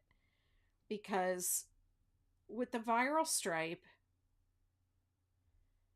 the color changes go along with the pattern repeat. Repeat 2 through 7, 2 through 7, 2 through 7, and then at the end, repeat 2 through 4. So the blanket has a half stripe at the end to make it match the beginning. So if you change colors, the original blanket change colors. The husband has requested a queen. All right. Then he will have 2 queens, won't he? He'll have a queen, and then he'll have a queen bedspread. So you are gonna get the 6-day viral blanket, not the viral kid blanket, but the viral blanket. So it's sized for twin, and then you're gonna make a swatch, and you're gonna plan out your stripes. You're gonna do your whole swatch. You're gonna do your swatch with however many colors. For whatever reason, I like 4 colors on the viral blanket. I don't know why. It's just the way, I guess, because that's the way the viral photo was the teal, sage, duck, egg, white, the 4 greens. And so for me now, it's always, for the viral blanket, it's always 4. For vivid chevrons, I always do 5 or an odd number. And for the snowflake effect, I do 3. I think I just was trying to make them all different. But that's how I do it. So, but you can use however many colors you like. But when you do your swatch, you're going to swatch with the straight start. I need to write a swatch pattern for each of the different blankets, each of the different stripes, and an article about each of the different stripes, explaining all this. But so you're going to, let's say you're gonna do what Betty says, and you're gonna do 4 colors. So You're doing it in similar colors as the photo. Okay, great. So you're going to do your swatch, and when you do your swatch, you're not just going to do row 2 through 7 like I do in those old videos. You're going to do all 4 colors. You're going to make a little mini blanket. Okay, so you're going to start with the setup rows, and you're going to do those, and you're just going to follow the pattern along like as if you're making the blanket, and you're going to go through your color A, color B, color C, color D, and then square off the top, and that's going to be your swatch. Okay, and then once you do that, then you will measure it, and you'll figure out how many chains you need to do, and there is guidance in the pattern. There's a chart, but you should measure your own swatch and be, be clear, be certain, um, and measure it out, figure out how many starting chains, and figure out how many repeats you're going to have to do, because you want it to end. You're going to go A, B, C, D, A, B, C, D, A, B, C, D, A, B, C, D, A, B, C, D, A. You're going to end on A. You're going to start and end on A. And so whatever A is going to do your straight start and your square off.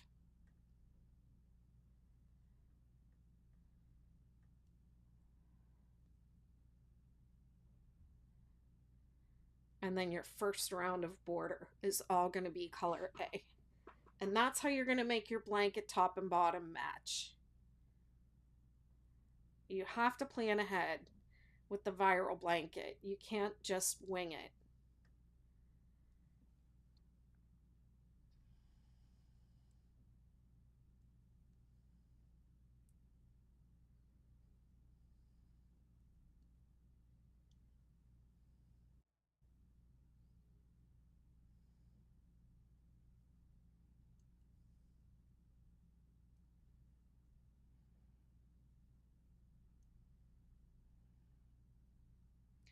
So I just have that one set of swatch videos, but now with all these different blanket versions, some of them have a straight start and some of them don't, and they all have like different borders and stuff.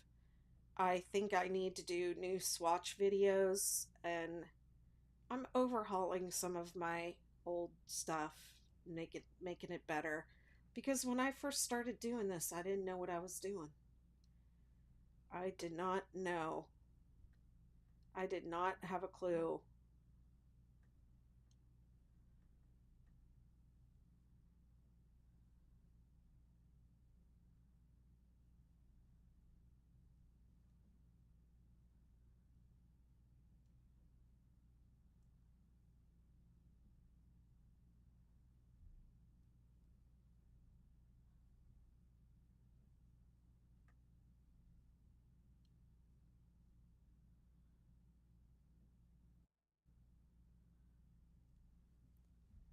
Done my swatch yet, since I don't want to set my star blanket down until it's done.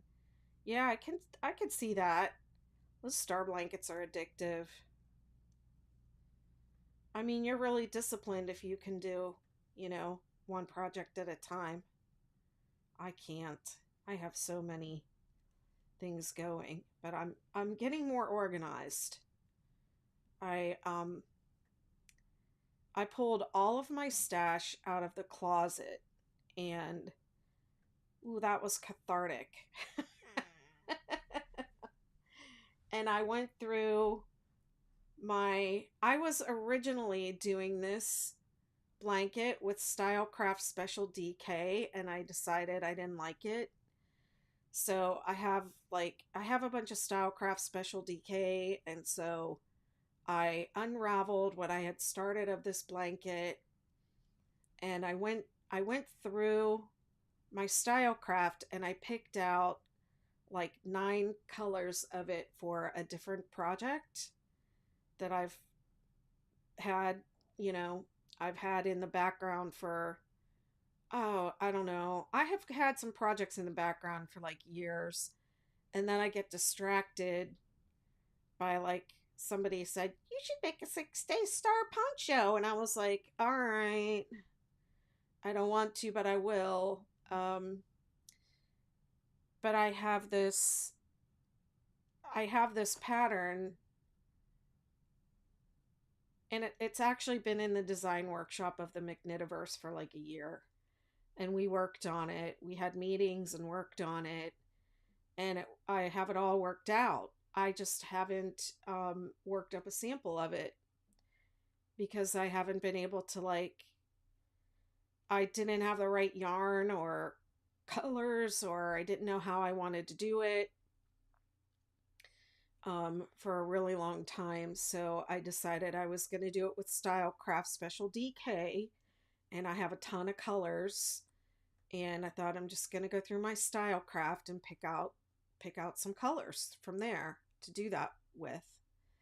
And so I did that. I went all through my Stylecraft. I organized, you know, took out, uh, unraveled, completely frogged. Well, it just got really dark all of a sudden in here. Um, did it?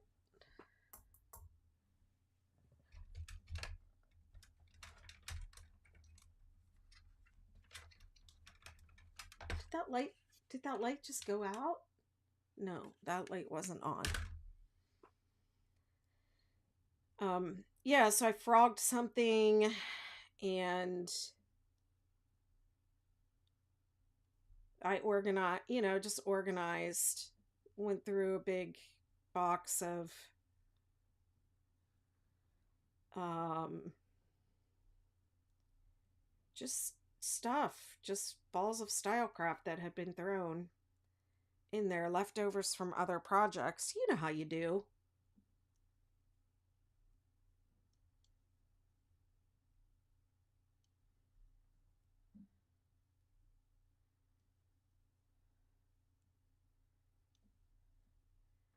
Picked colors for that and put them in their own little project basket. I've been like organizing the project baskets.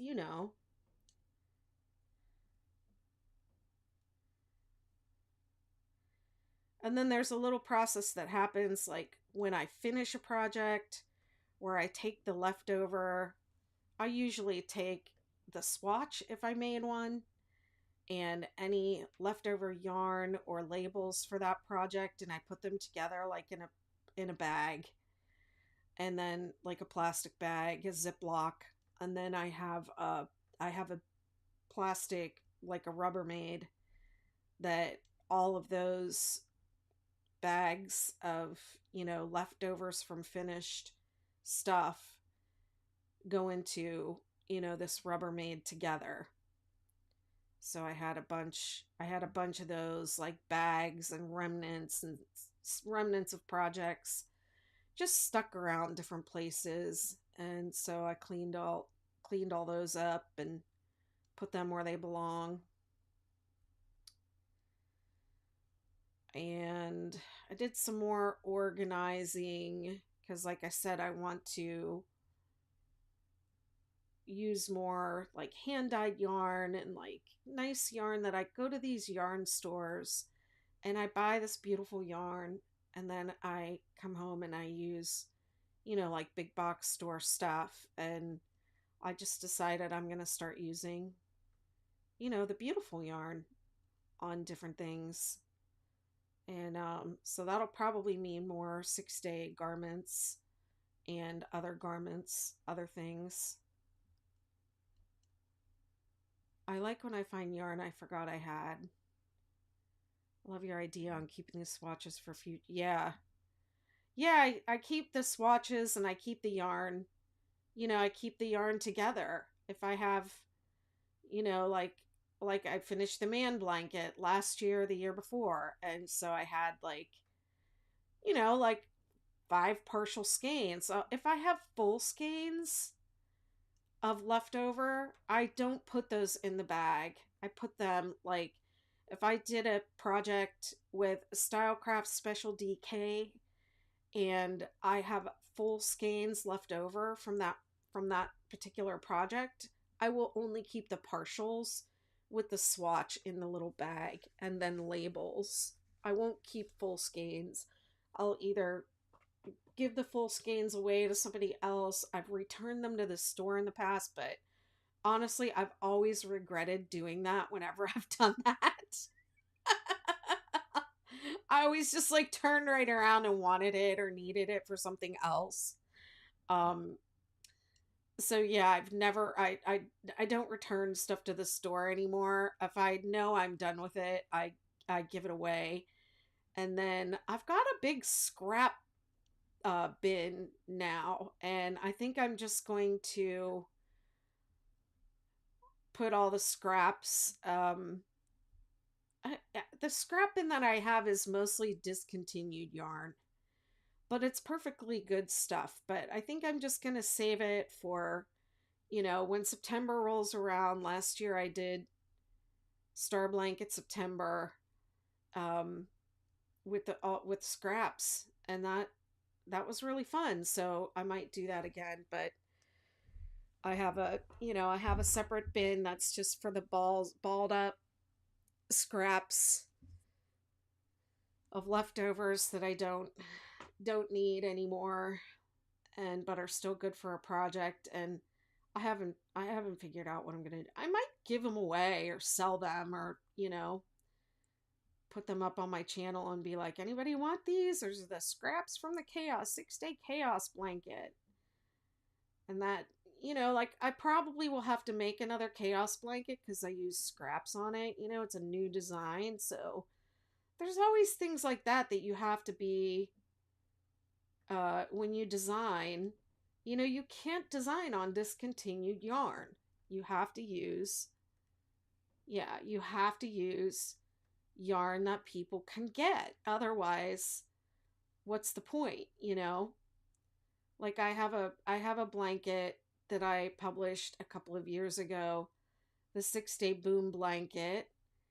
And the yarn is discontinued. You can't get it anymore, and there's nothing else out there quite like it that I'm aware of. So my pattern's no good.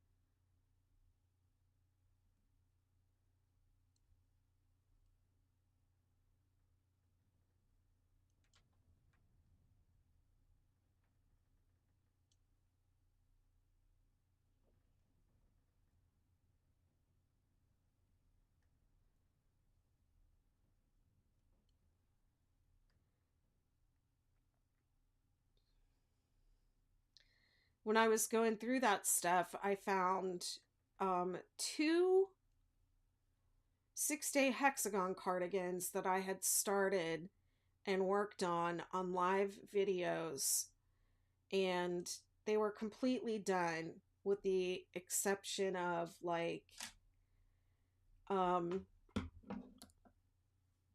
one of them had like all it needed was buttons, and the ends woven in, and the other one was like it had one flared sleeve and one tapered sleeve.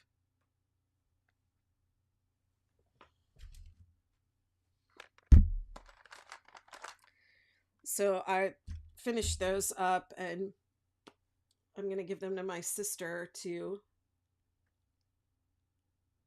give to her granddaughters.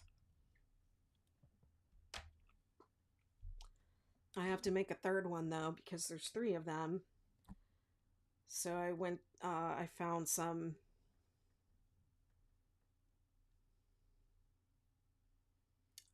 yarn in the stash I was going to use to do that.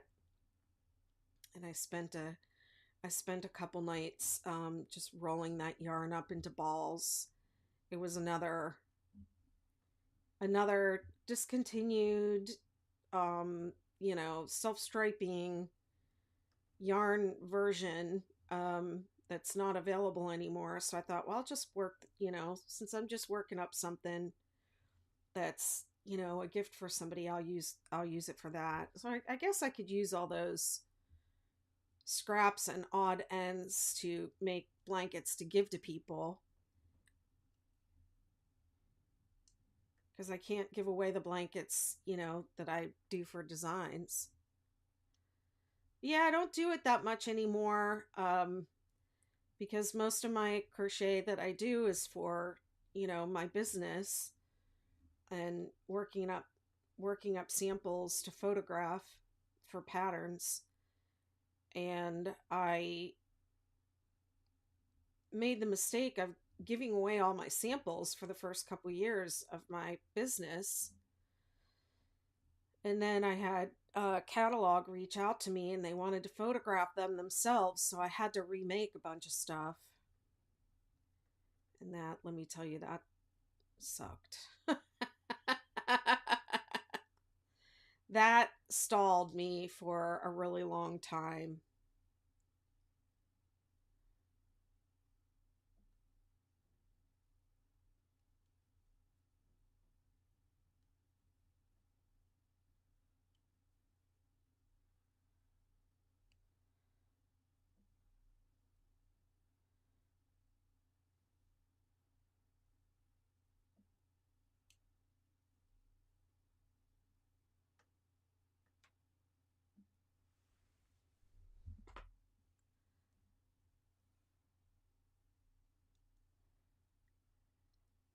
So now I don't give my samples away. I keep them here. I put them on the beds in my house, and I live at the beach, so I have a lot of visitors that come and stay with me. And then when they come, they have my sample blankets on their beds. And what I well the main guest bedroom has a big king size bed, and so I have my star blanket on that bed, my 6-day star. And um and then the other beds, I make them up just depending on who's coming. I'll change the blankets out, and I'll put different blankets on the beds for, the people that are coming. The colors I think they'll like, or the blankets I think, that I think they'll like.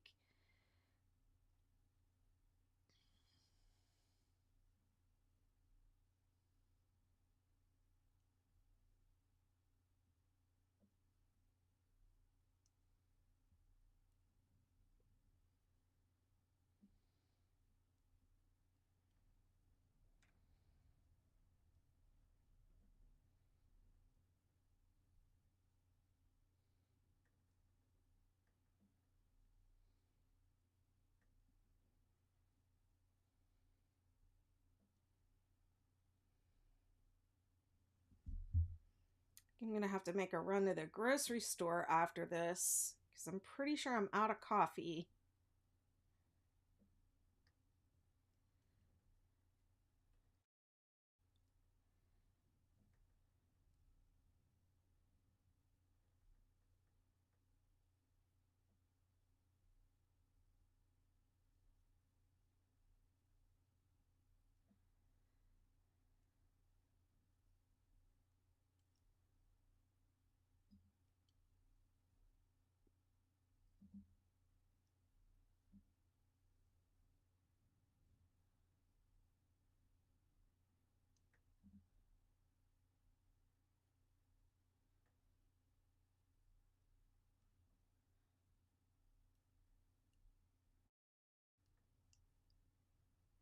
Yes, I'm not gonna be happy tomorrow if I don't have any coffee. I'm out of coffee and I'm out of rice.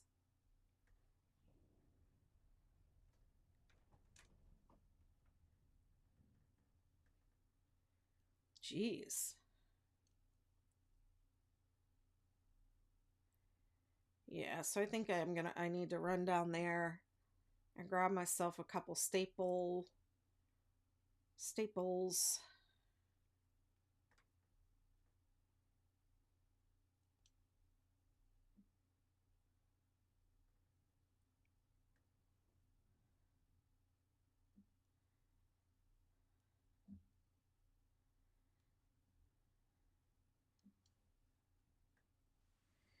Grab a couple packs of chicken to throw in the oven. Chicken!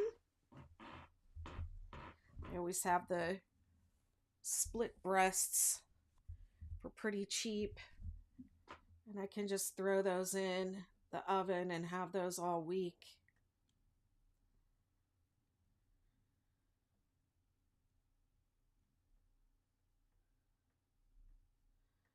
There's no way I'm not going to have coffee.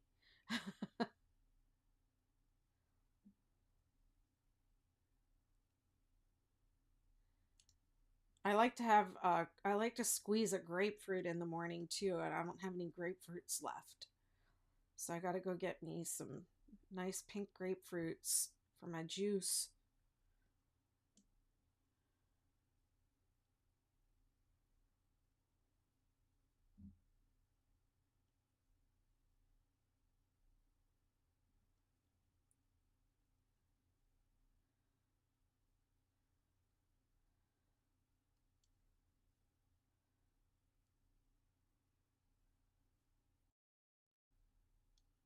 Hey, Nifty.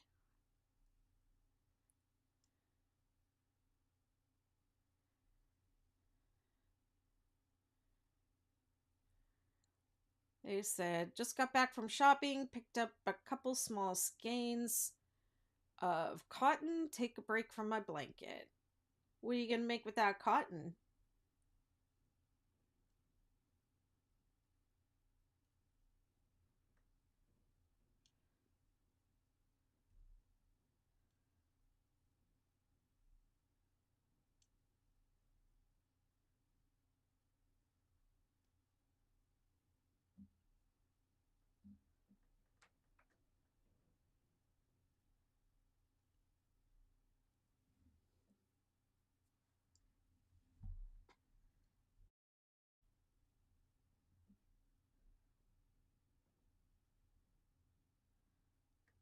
Couple face cloths. Nice.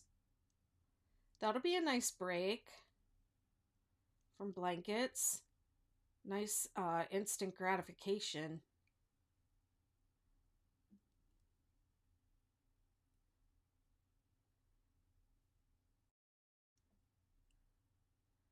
Need little breaks like that from big jobs. Tell me about it. I'm still here slaving away on this big old blanket.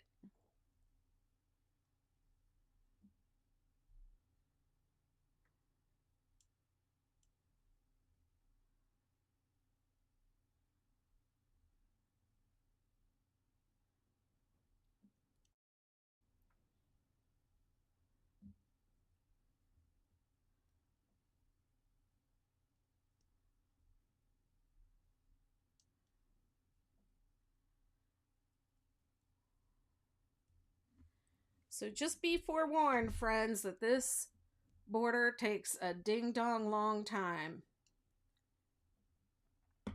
How long have I been on here? I've been on almost 3 hours. I did 2 rounds. So this round, this front post, half double crochet round took me 2 hours to do. And the other round took me 1 hour. Alyssa says, taking an unwanted break from my current blanket, but I crocheted too much at once and my tendonitis flared up again. Oh man, I'm sorry to hear that. That's why you need one of these. And some of the other things I promote on this channel and teach in my group. How to take breaks and stretch your hands and how to take care of yourself. Because I don't believe any of us wants to hurt ourselves crocheting, but the fact is we just enjoy it and we get lost in it, and we don't want to stop.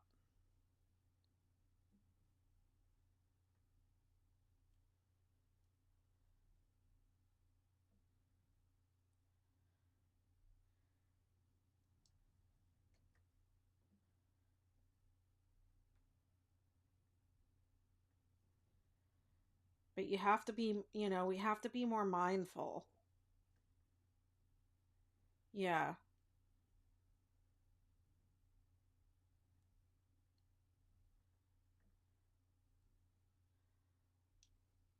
And that's why I started like the somatic crochet thread or trend. Sometimes AI will say it's a trend, but it's the whole idea of, you know, practices to be more mindful. And I like the term bodyful, actually, because we forget to pay attention to our bodies. You dream about crocheting, oh my goodness.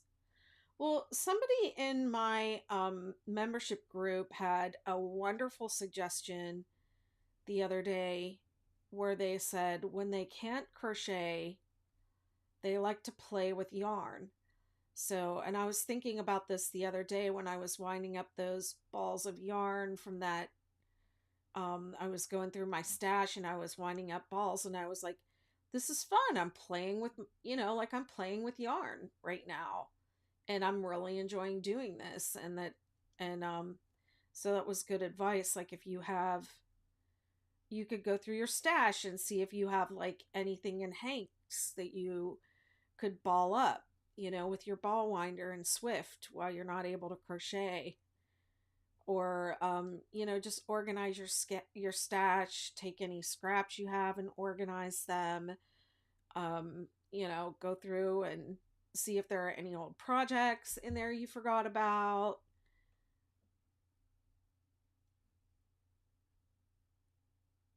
You get the idea.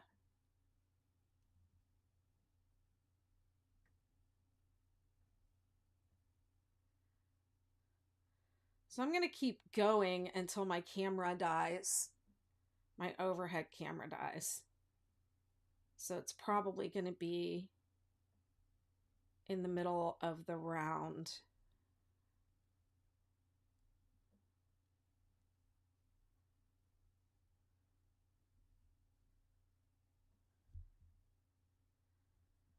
When that happens. Now I made myself hungry talking about chicken and rice. I think I'll get myself some broccoli too. I think I have some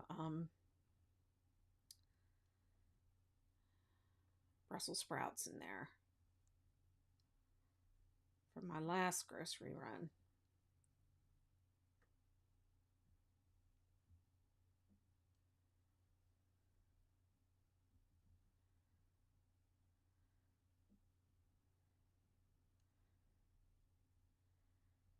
So to close this round, and I did it correctly this time, we just have one single crochet.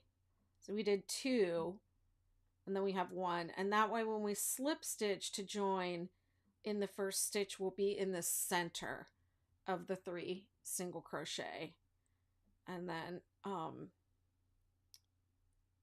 think it's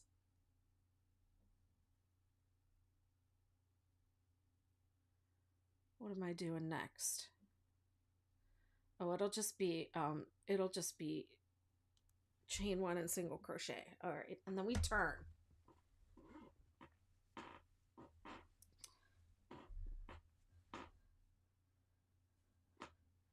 To everything, turn, turn, turn. There is a season, turn, turn, turn. And it's not even spring, but we had to spring ahead, which I don't think is fair. Feels like a cruel joke.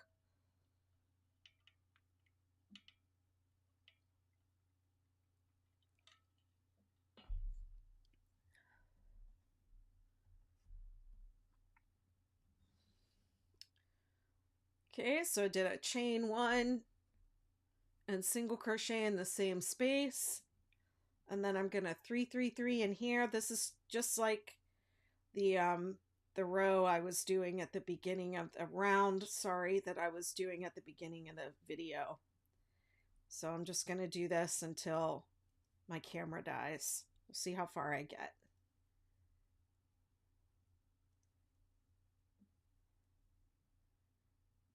And then single crochet in the center of the three in the peak. 3 3 3, which is 3 double crochet, chain 3, 3 double crochet,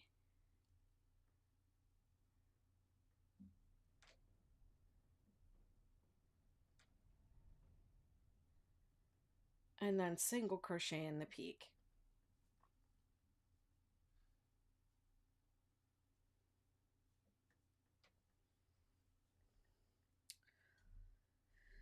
Somebody said, oh, Nifty said, hey, Betty, do you like weaving in ends? I don't enjoy it, but I think that it's the only way to really secure ends. I don't tie knots, and working over them does not secure them. So I don't enjoy weaving them in, but to me it's the best way to do it. I wouldn't do it any other way. I used to be really like judgmental about people tying knots. And then I did that star blanket September where I used up all my scraps. I made like 3 or 4 scrappy stars. And by the end of that, I was like, I understand why you all tie knots now.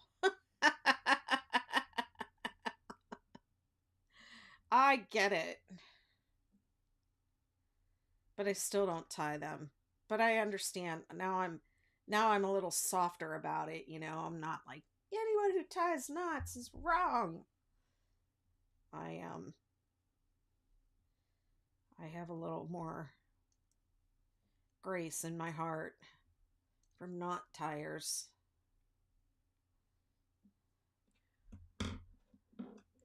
So there will only be one more round after this. I'm not sure if I'm going to do it the same with the half double crochet because it kind of curls at the end, so I might do single crochet. I might do a little something different. So I might have to experiment off camera a little bit for the final round. This blanket, so much time and work went into it. It really deserves a perfect edge, doesn't it? A perfect border. I mean, look at that. That's pretty cool, right? I hope y'all like it.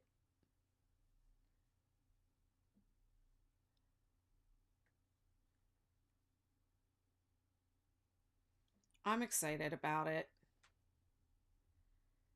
I'm like, I hope y'all like it, and I'm getting crickets.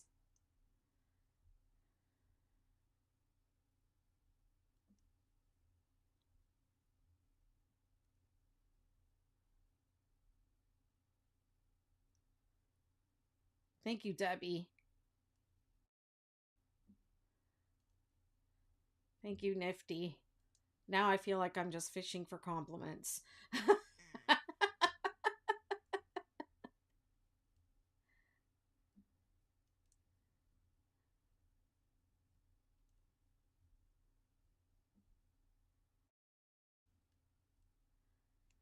I know, right?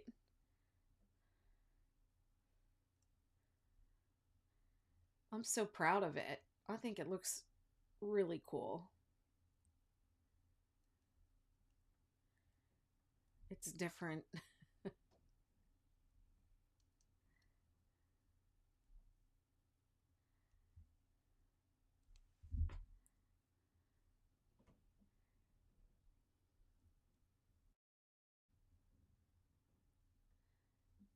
I think the border really works with the blanket. Well, that's what I was going for. I really wanted a ridgy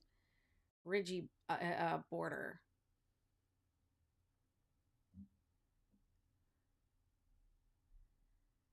Oh, there's no such thing as talent. Talent is learned.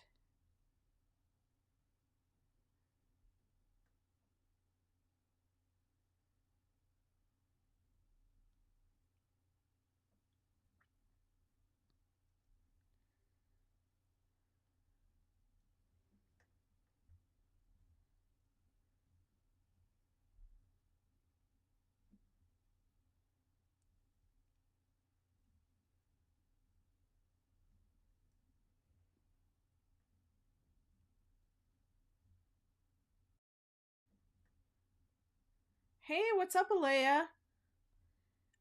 The Ridgy Didge baby blanket has a different border that's similar to this, but this will be in the Ridgy Didge blanket pattern when I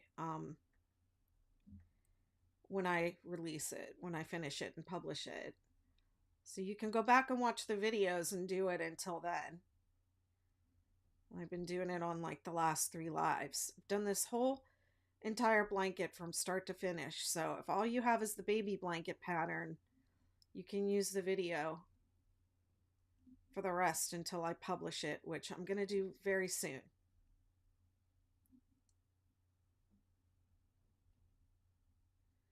Talent means natural aptitude or skill. I mean, I know that's what it means, but I believe that anybody can be talented if they choose to be with practice.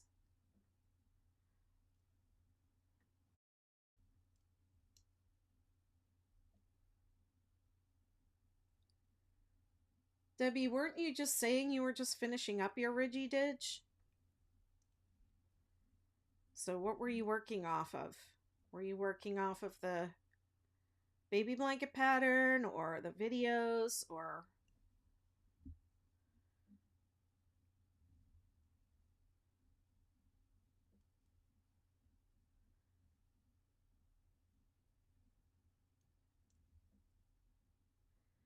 I don't understand why you said I take it this isn't included in the Ridgy pattern. I mean, I don't really understand.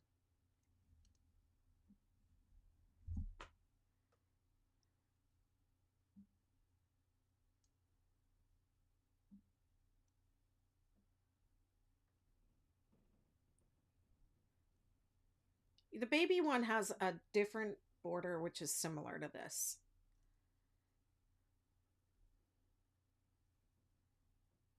This one I did it a little differently because somebody in my group, and I don't remember who it was, said I want a wider border. So I thought, oh, that's a good idea. I'll make a wider border for this one. So I made a wider border. Ask and it is, yeah, ask and you shall receive. Unless you ask me to square off the star, I swear, if one more person asks for that, I don't think that is going to look nice. I just don't. How is the baby? You still look like you've been publishing a lot of videos and content.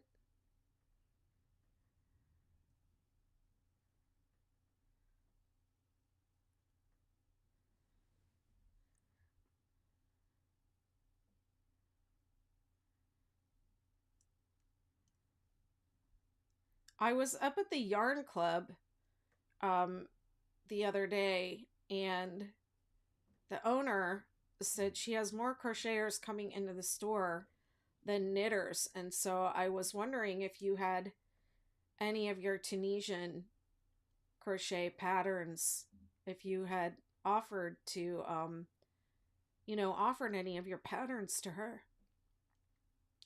I'm sorry, but I don't remember how many patterns you have. But I remember you doing like a Tunisian scarf last year.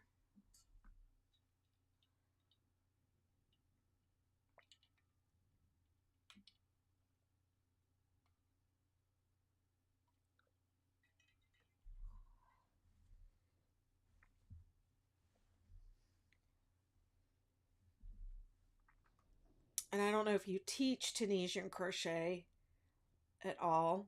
Um,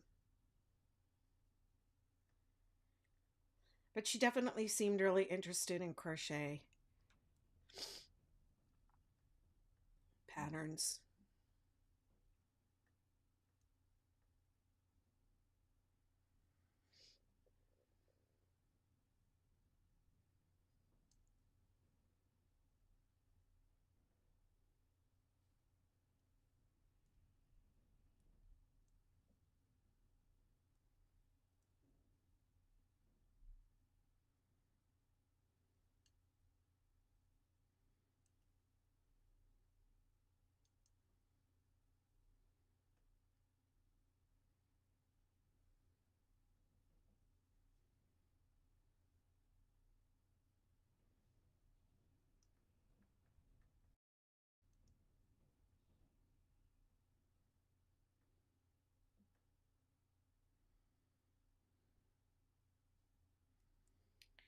Designing is rough, man.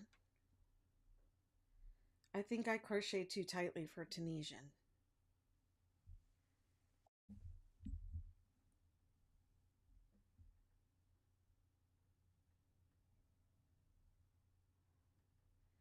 Yeah, that's a thing.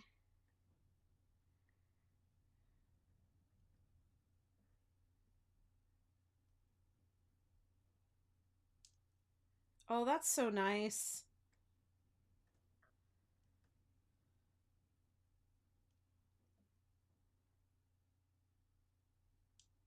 When's your son getting married?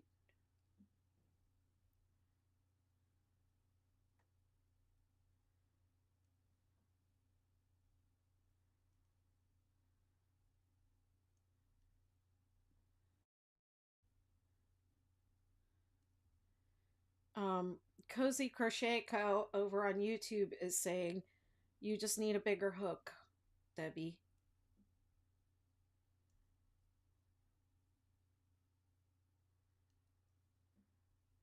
You're late. He got married in January. Okay, well, I'm sure that was a very busy time and you were probably way too busy to crochet.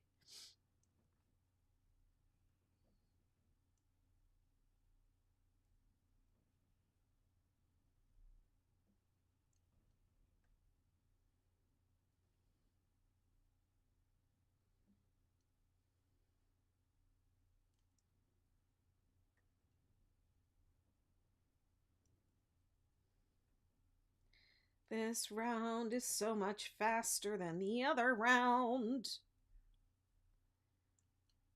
There's only one more round after this, but it's a slow one. If crochet was a musical, I could be the star. I've tried bigger hooks. Maybe I need an even bigger one.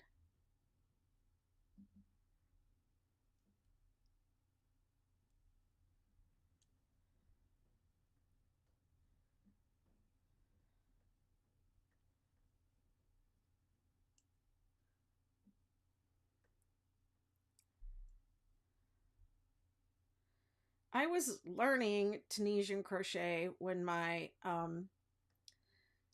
pattern went viral, and then I just kind of set aside all the different stuff I was doing, all the other stuff, and I just started, you know, 6 day everything.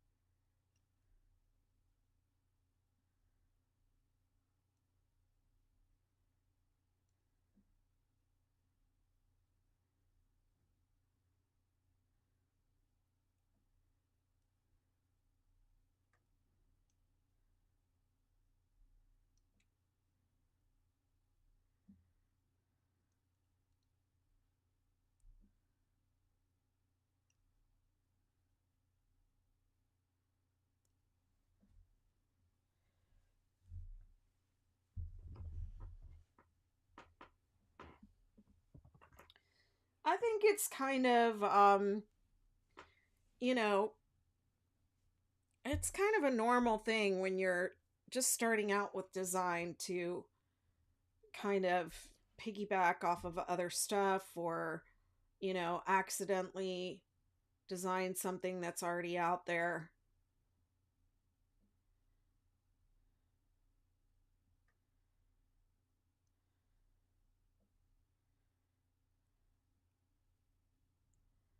You don't have to design though. I mean, you have your channel, um, your videos, you talk a lot about different yarns and products and reviewing. You can review, review patterns. I think those videos actually do better than like tutorial videos, to be honest.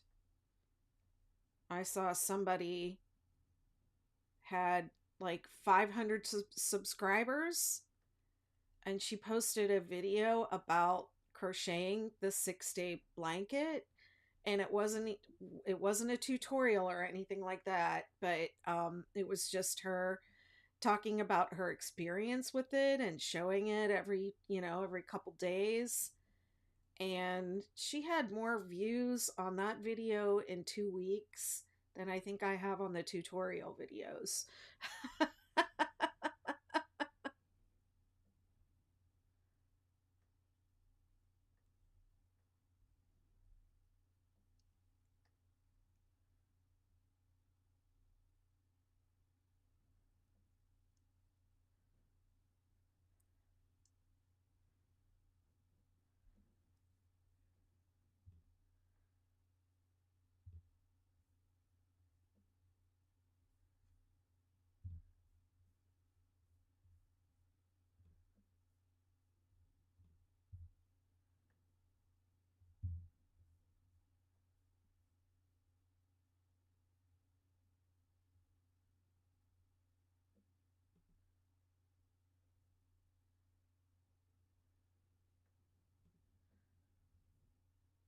Oh, thank you. I don't know what this super sticker is, but thank you. Somebody did this to me the other day, and I was like, what? What is this? I'm a terrible YouTuber.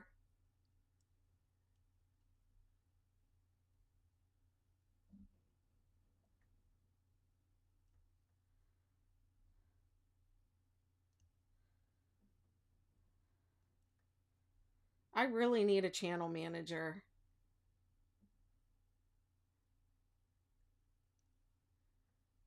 Debbie says, I set aside crochet for a while, taught myself to knit, made many winter hats, so many different stitches. I love knitting.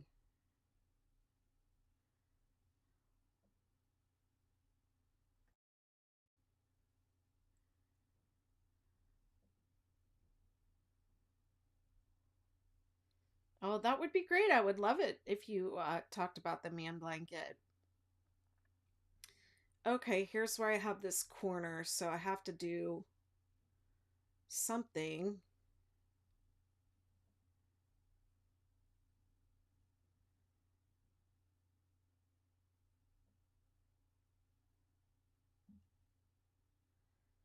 What if I did? Oh, I hate treble crochet.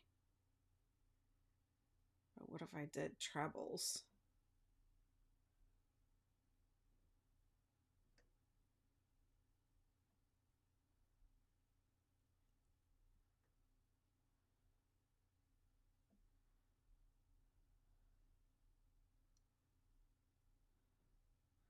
Let's just do one treble. I friggin' hate this stitch so much.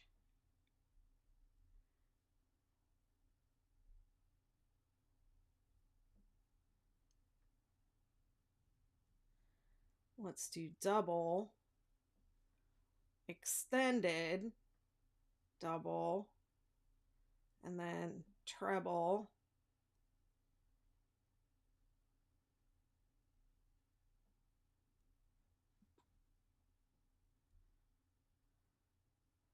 How about if I do a picot in the top here instead of a...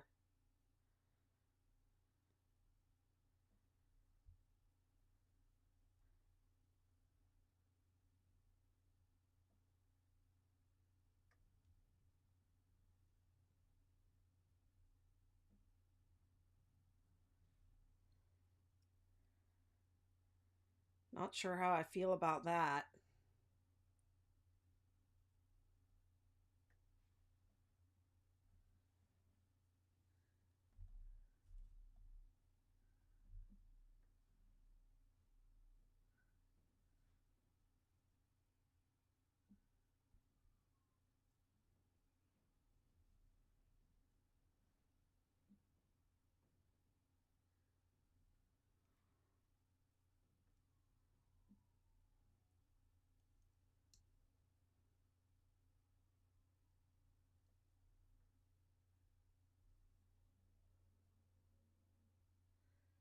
It's going to make the corner look really different.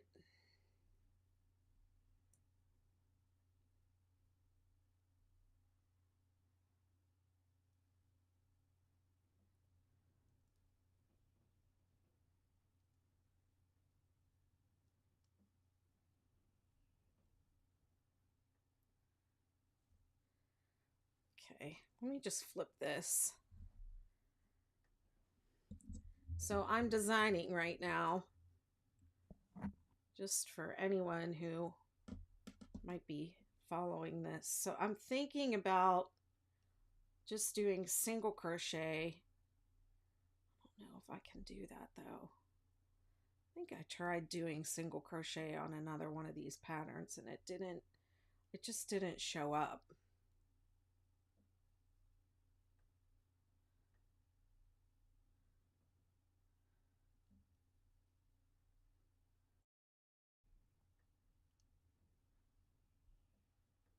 Bye, thanks for stopping by. Appreciate you. Hit me up offline, okay? We'll talk.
I think I need that 333 in the peak there. So I'm gonna go with this. I'm just gonna take that picot out.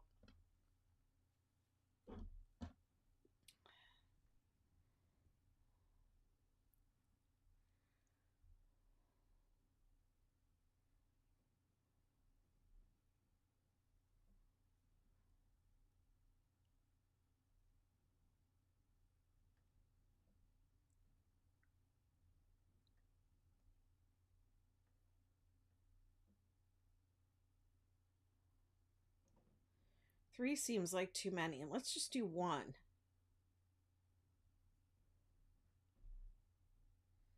Hey Andrew, how you doing?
Whoops. Yep, no, that's right.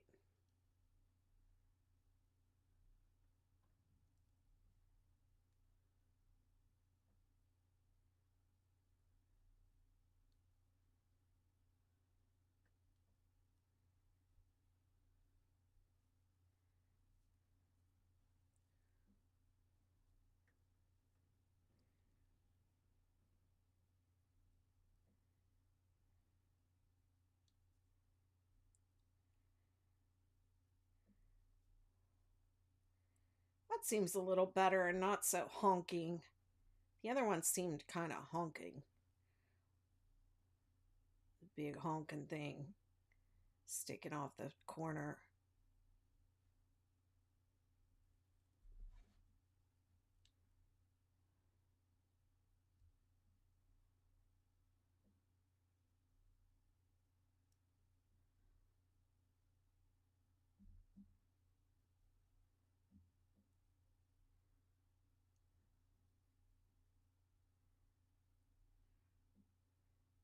Wait, am I doing the right thing? No, I'm supposed to single crochet next.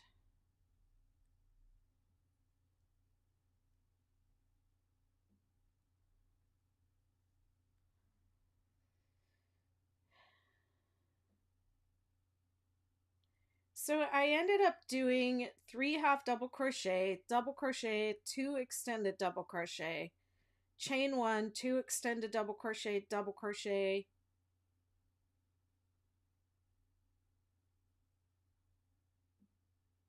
Oh no, I missed something.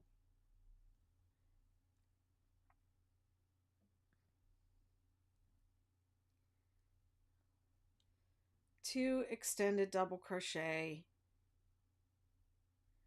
double crochet, and then 3 half double crochet in the space between the single crochet and the 3 half double crochet, and then single crochet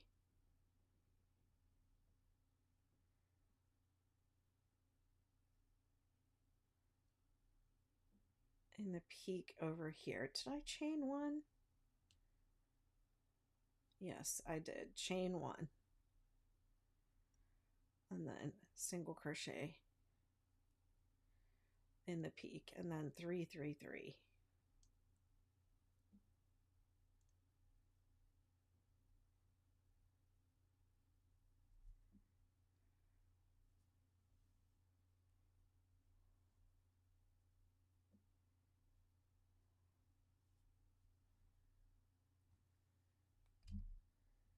Sorry, I'm zoomed in too close over here.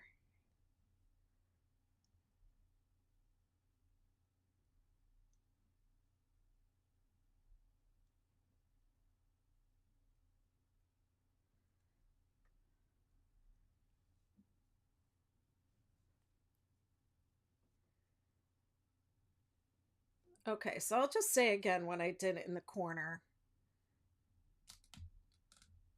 I did chain 1, 3 half double crochet in the space between the 3 half double and the 3 single crochet.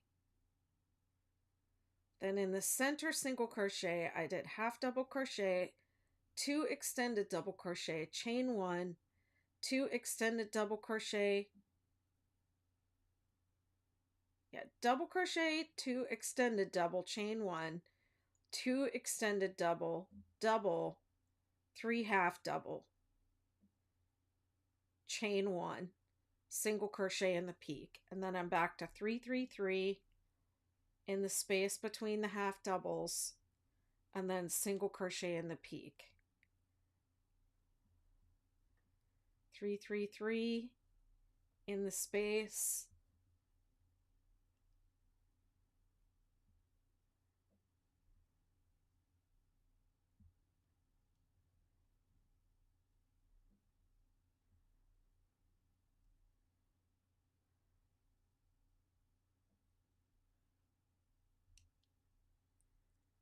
single crochet in the peak. I've been single crocheting into the wrong stitch in some of these. Yep, I got the wrong one back here.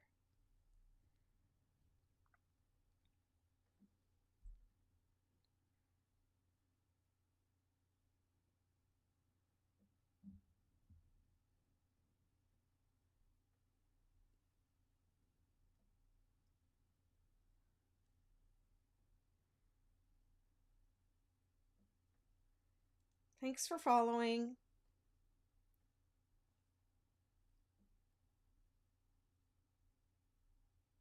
Thank you.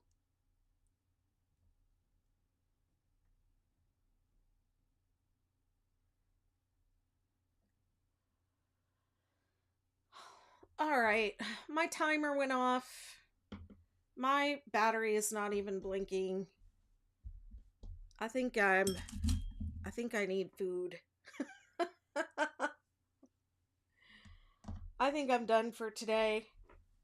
I don't want to go too far away from that corner because I'm not sure that corner is right. Actually, now that I'm looking at it, it's good. It's fine. I'm still going to stop though. You're welcome. Thank you for hanging out. Appreciate it. I don't know why I'm even doing this because TikTok has not been letting me save my my replays. So what a bummer. All right, bye everyone. Thanks for hanging out. Enjoy what's left of your weekend.